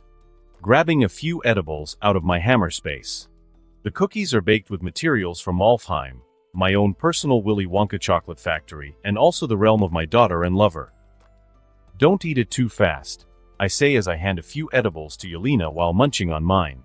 With that, our surroundings changed into something only Hermias Mora would call home. There were eldritch monsters everywhere. Try to avoid the tentacles, I said as I handed her an assault rifle that spawned next to me. Drugs make me horny, and Yelena was the only outlet I could find. Fortunately for me, the Russian didn't object to my horny advances. Just got engaged and I am already into another twat. Ella and Elsa are saints for putting up with me. So that is why she is currently riding my shaft with extreme gusto. Nothing like a hot blonde to distract one from a daunting task such as searching for an Infinity Stone. I have tried searching for the Ether/Reality Stone over the centuries, but I had no idea where to find it and no divination could help. I barely focused while watching the second Thor movie back in the day. So I couldn't just remember where it was. I can't be blamed though, it was quite dull. There was no Jane this time to conveniently find it, but luckily I just have to wait for a random mortal to disappear into a portal and then use the Time Stone to see where the Dark Elves will attack. With that thought in mind, I teleported to one of the sanctums where I knew the young one was in. Ignoring the students, I headed for her chambers and entered. You know it is nice to knock. The bald female monk replied. I can't, it is important. A drug-infused tentacle touched me and I wanted to find out if I could get an STD. You never know with magic. I replied, giving the stupidest excuse I could think of, which wasn't exactly untrue. Sighing, she just gave me the Infinity Stone. Fine. This is why we're friends. I can return your hair as compensation. My lack of hair is my choice. She replied, not showing an ounce of annoyance. People usually shave their hair because they dislike their hairline and they're self-conscious of their giant forehead. I'm not saying that is the problem, I'm just pointing it out. That is how I got kicked out of the Order of the Phoenix. After getting the location, I teleported to the random fool who will get themselves stuck with an Infinity Stone. Now all I have to do is stalk the guy. With my skills, it was the easiest shit. Literally taking a shit would be more difficult. Not that I have performed such a vile act in centuries. Honestly, that cursed video ruined the act for me. After 2 whole days of stalking the guy, he finally fell into the portal. With that, I quickly joined him before it could close. Hey man, where are we? What's going on? He hysterically cried out. Beats me, I said as I ignored the mun and continued my trek. Hey, answer me when I ask you a question. He yelled at me and tried to violently shake my shoulder. To think I would have left you alive. With my words out of my mouth, I swiftly decapitated him with a weapon that I took out of my hammer space. I quickly arrived at the location of the stone. It wasn't hard to find. Now that I was close to the location, I could actually sense it. Grabbing it, it tried to swarm me, but with quick use of the power stone, I began to overload it, letting the two stones settle their affair. A few minutes and I could sense the stone turn docile. Laughing, I lift the stone and insert it into Sortum, my personal weapon. This shit is too easy. Damn you, Murphy. Not even you can fight me. I can already feel the dark elves invading, but those shitbags for villains are literally nothing without the reality stone. With the reality stone in my possession, my capabilities received another boost. It was getting ridiculous at this point. I want to just ignore the dark elves. It's not like they could find or even know I had the stone. Earth or Asgard could handle that little problem. It is with that thought that I decide to open a portal and drop the ether replica that I quickly created with my chaos magic. It didn't have any features except giving the same energy reading as the real one. The fake ether landed on the shield helicarrier, and I am sure the guys are freaking out about a weird thing that suddenly appeared. Am I using them as bait for the dark elves? Yes, absolutely. They have been annoying, so I reserve the right to get some payback. Plus, if they can't handle a few thousand elves with technology decades more advanced than theirs, do they even have the right to call themselves world defenders? I am also using this as bait for Thanos. I don't want to search for him, and I doubt he would decide to take the bait and invade my new empire. That is why Earth is the perfect planet. He is wary enough now not to send his dipshit children, but not wary enough to not invade himself. Hela was playing the administrator to our new empire. A lot of them are discontent with the situation, but Oracle is working overtime with the propaganda, and my mental adjustments will keep them in line. They were already afraid of me before, so the mental adjustments don't even need to be that extensive. I am currently on my perfectum, messing around with the reality stone, power stone, and my chaos magic. I am using all three to mass create a powerful and loyal army while I wait for the show to begin. With a flex of my will, dozens of creatures I studied and modified over the years began appearing. The numbers quickly go from below 100 to a few thousand in seconds. Damn, that is taxing. I curse aloud. Go to Jormungandr. He will give you further instructions, I said, sending the barely sapient creatures on their way. With that out of the way, I make my way to one of the hot springs on the planet. Sir, Hela asked that you remove the taint of the celestial ego from the planets of our empire, Oracle said, interrupting my relaxing session and causing me to groan. Another problem. I honestly don't understand why everyone wants to mess with the universe, Oracle. This purple dude who wants to kill half the universe, this blue dude who impregnates random people to become the universe, and those pointy-eared bastards who want the universe to be enveloped in darkness. I rant.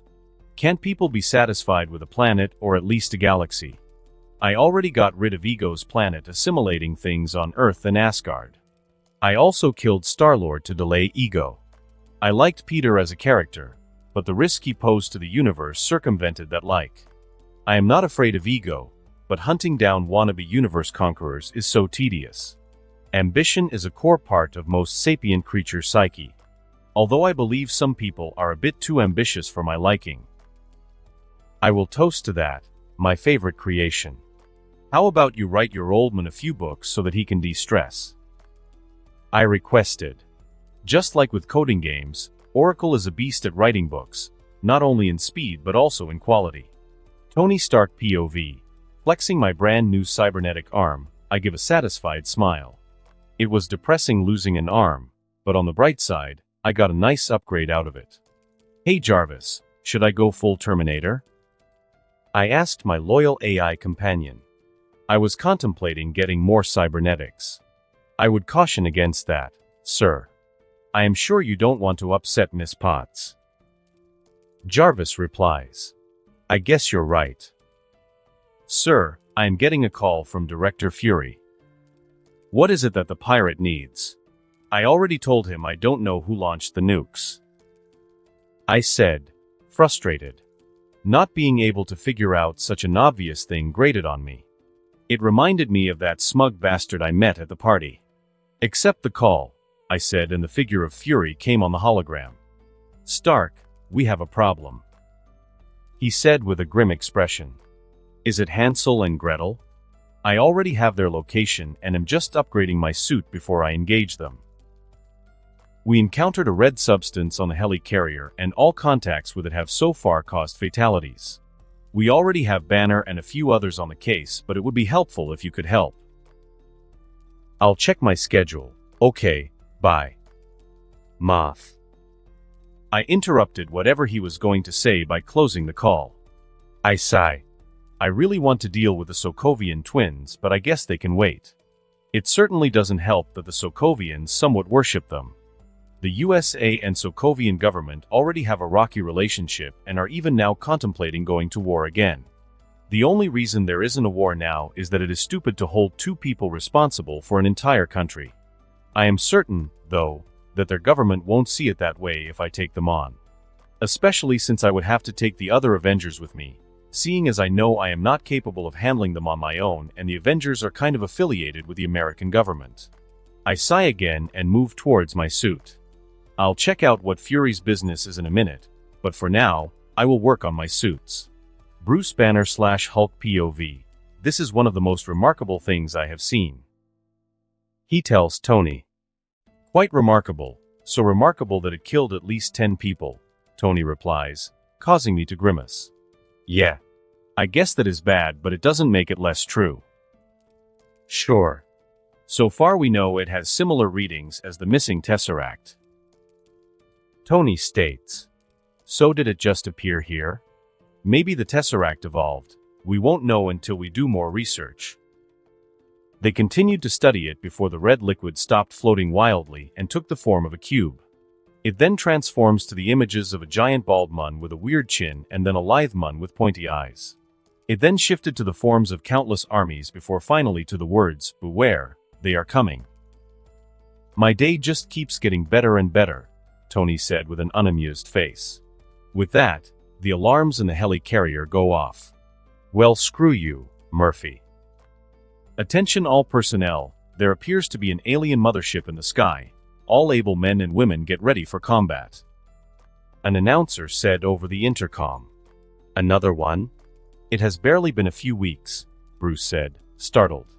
Welcome to the A-League, Bruce, Tony replied before summoning his suit to him with the help of Jarvis. I was currently on the balcony of my home on Earth, enjoying the view of the city. New York wasn't really damaged because of the invasion. It was a beautiful piece of scenery. Well, the parts where I lived, at least, and I didn't have to worry about car noises, smoke, etc. because of my magic. Unfortunately, my view gets interrupted. The dark elves certainly don't waste time, I said to myself as I looked towards the thing blocking the sun. Oh, look, he isn't the only one. I saw the mothership of dark elves, and behind them is what I assumed to be the mothership of Thanos. I love when the universe just gives me things. I intended to let the heroes of Earth fight the Dark Elves, but now I can have Thanos and the elves kill each other for me. Although I doubt the Dark Elves could put up a worthy fight, maybe curse. The shield helicarrier was currently above an almost vacant land spanning several kilometers, so casualties won't be too much of a problem, and if whatever Infinity Stone scanner these guys have is good enough, they will know to attack that first. With a burst of my super speed, I quickly arrived at the helicarrier, making sure to turn invisible to not spook my prey. With that out of the way, I made my way onto the ship and towards the location they kept the fake stone. Malekith already sent a small stealth squad, Sans Curse, who was quite big. The cursed soldier, Algrim, was currently engaged in a battle with the Hulk. They were causing untold damage fighting each other. I could see squashed humans. Iron Man was flying further away from them, trying to keep the Dark Elves at bay. They were overwhelming him. The Dark Elves, after all, had similar strength as Asgardians. I felt the familiar pull of the Bifrost. I hope they didn't send an entire army. Orbital weapons are scary. Well, not for me since that is usually the first thing I destroy and because I am quite durable. The reason I found out my mother didn't send the Asgardian army for the last invasion was because she has a minor ability for divination and it gave her insight that it wasn't needed. It wasn't groundbreaking like what the Time Stone offers, but it is still nice. Man, this is boring, I thought as I stared at the chaos. I have been a responsible lad the last couple of weeks. I should indulge. You know, this planet is quite dangerous. It has barely been a few months and it is already invaded, I said as I removed my invisibility illusion. You know I am thinking about moving. Magni. Stark says before being blasted away by an elf. You thought it was Magni, but it was me, Loki, I said before I clapped my hands, causing every dark elf to collapse. I didn't need to clap, but I love dramatics. I looked across the room and saw Curse slowly overwhelming the Hulk. It wasn't surprising the guy was tougher than Thor, and Thor could fight evenly with the Hulk, if not beat him. I proceed to take one of the fallen Dark Elves' communication devices. I quickly searched through his memories to gain knowledge of their language before calling the Ark, their mothership. I have the ether. Most of our team is down except Curse. Send evacuation. I said it in their language but made sure to use a translation spell so that Thanos, who is hacking the device, knows what's up and decides to attack them. We'll do as soon as we get rid of this unidentified mothership. They have just started firing upon us. Wow, Thanos doesn't waste time. Hopefully, he is on the ship and has the Mind Stone with him, I thought before finishing my chat with my fellow Dark Elves.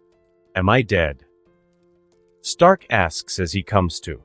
Unfortunately no, but if you are disappointed, there are a variety of options to achieve that goal. Some guys like rope, others would prefer just using a gun and making it quick. I suggested it, and he just stared at me with his robot suit quite warily. I think I am fine at the moment, he said before quickly dodging because of a flying Hulk who crashed at our location. Some debris got him, though. At the moment, yes, unfortunately, it seems that the moment has passed. You do have shitty luck though, I said as I dodged Curse throwing shit at me. One day playing with my foes will get me in trouble, but it certainly isn't today. Curse rushed towards my position, trying to fight me, but I easily dodged him and counterattacked with heavy blows. My attacks caused shockwaves to appear and I could feel his organs collapsing. I was going to sick him on Thanos, but I might as well just bully Thanos myself. Darn it, I am a prick, I thought before punching his head with more power, which caused it to explode. Quickly going intangible to not ruin my clothes with all that gore.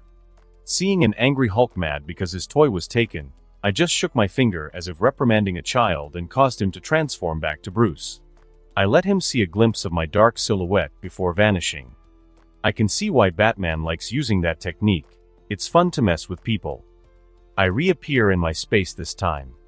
Thanos and Malekith were wrecking each other. I honestly don't understand how they arrived here at the same time. After sleeping with Yelena and getting the stone, I was feeling lucky, so I may have subconsciously used my chaos magic in tandem with the reality stone to manipulate probability. With a quick check with my powers, I confirmed that it is true. That's hilarious. They must have been so disoriented when the planet they were attacking suddenly had another attacker. It wasn't like their scouts could even pick that up. I doubt Thanos just invaded all willy-nilly after all, but the Dark Elves had one of the best stealth ships I have seen so far, bar mine, of course. Unfortunately for Malekith, his Ark didn't match up to Thanos' warship in other functions. Within a few minutes, the Ark was destroyed. They did manage to damage Thanos' warship, but nothing disastrous. I have to thank you. Kindness like yours brightens up my day, I said to Thanos as I teleported on board his ship. Making my job easy like that was quite nice of him. I would reward him, but he was too much of a pain in my side. And who are you? He said warily, his hand clenching on something special. I smiled at the action. His Black Order were pointing their weapons towards me, ready to kill at the order of their master. All his children were here, bar the one that died in the invasion and Gamera. Loki, Emperor of the yet-to-be-renamed Kree Empire and Nova Empire, and I am burdened with glorious purpose. I said before the reality stone appeared in my hand. Thanos and his Black Order tried to engage me, but suddenly they evaporated bar Thanos, who was only forced to kneel, completely immobile. You have been a great help, I will make your death painless. Diving into his memories, my mood increases the more I discover. Poor little Gamera. With the death of his two children, he forced Gamera to search harder. Plus, with no information on the Power Stone, he could spend more time on that. When I finally fully delved into his memories, I looked him in the eyes. He was trying to struggle, but he couldn't move a single part of his body. Don't do this. You are interfering with my mission for salvation. I just stared at him blankly, causing him to become more irritable. You are damning trillions of people. Allow me to save them. Admirable, but I am already burdened as it is, I said before using my full strength, without stones, to punch him. His face caved in but wasn't completely gone, so to rectify, I punched him again. This time taking off his head. That was underwhelming, but I guess when you have my strength as well as a few infinity stones, it would be easy. After killing Thanos, I easily took the Mind Stone from him and took my time searching through the ship while slaughtering the minions that were around. He didn't have the weapon to hold both stones, so he hid the Soul Stone in his chambers. I easily traversed to the location and entered his room. It wasn't gaudy, which was unexpected since Thanos chose to become a farmer after killing trillions. Bending reality in the room, I quickly see the Soul Stone. I dismiss my thoughts as I focus on the Infinity Stone in front of me. I have most of the stones now, save for the Time Stone. Ever since I had gotten the Reality Stone, I used it in tandem with a Power Stone to make divination on me as hard as possible. I didn't block it, but instead made people see false futures. I don't know how much it would hold up against the Time Stone, but it is 2 Infinity Stones against 1 and it isn't blatant, so I have hope that it will work somehow. I dismiss my thoughts of that now and focus on my current location. Without any fanfare, I explode, taking the battleship with me. The Ancient One's POV, seeing the alien ship explode was exactly unsurprising since it did happen in the few timelines I saw, but in most the heroes of the Earth united to defeat the would-be alien warlords. That was the better option because, after the ship exploded, my death usually occurred soon afterwards. I didn't know who the person was since it appeared more of a blur than a person. This wasn't surprising since all sorts of malevolent creatures exist in the multiverse, but I made sure to prepare adequate wards to be able to better defend myself as well as the sanctums as soon as it comes. As soon as the ship exploded, I teleported back to the sanctum in Kamartaj. Get ready to defend yourself. We are currently facing an unknown foe, I informed the masters of the sanctum. Spread the information to the other sanctums. At once, Master. One master said before leaving. I go back to my chambers and use the Time Stone to check for new solutions. The only method I saw myself surviving was if I handed over the Time Stone, which was worrying and not something I would do. Maybe I can get Elsa to help out. She was one of the most powerful people I have met. The only ones who I have met that have eclipsed her are Dormammu, other cosmic beings, and Loki. This is why it isn't smart to bring her since her father would be wrathful if anything happens to her. Loki POV. Elsa is going to be happy with me. Though I could also resurrect her unless Dormammu gets her soul first. I thought as I made my way towards the sanctum. Preparing to sap out the energy from the wards and runes, I am pleasantly surprised to easily get access to the sanctum. They haven't revoked my access, which means they haven't suspected me or they could use this to make me feel secure before trapping me. It is normally not wise to attack a wizard in their domain, but I have trust in my capabilities. Oracle, if I am not back by the end of the day, tell Hela my location and that I was most likely sealed or banished. I doubted it would occur. I had almost all the Infinity Stones stored in my hammer space, plus my countless other abilities. Utilizing my super speed, I quickly ran through the sanctum towards the Ancient One. I didn't have a blur currently because those positions were given away. Swiftly arriving in front of her, I get ready to cut her head off with my strike, but as I deliver the strike, time turns around and I am back at the door of her chambers. I attacked several times at a speed where she can't even see me, but every time I kill her, she returns time. What kind of Doctor Strange shit is happening right now? I thought as the chamber began attacking me with eldritch chains and blasts of different magic. Something that I easily blocked or destroyed with my unique chaos magic and dodged with my speed. This is getting annoying, I thought before summoning the reality and power stones while continuing to kill her every second. She couldn't even see my identity because she has died at least 100 times so far and her shields were ineffective against my strength and speed. With the 2 stones, I used my will and magic to fight the effect of this weird time bubble she set on the room. Within a second I saw her time spell break, and with a final hit, I punched her, ridding her of her stomach.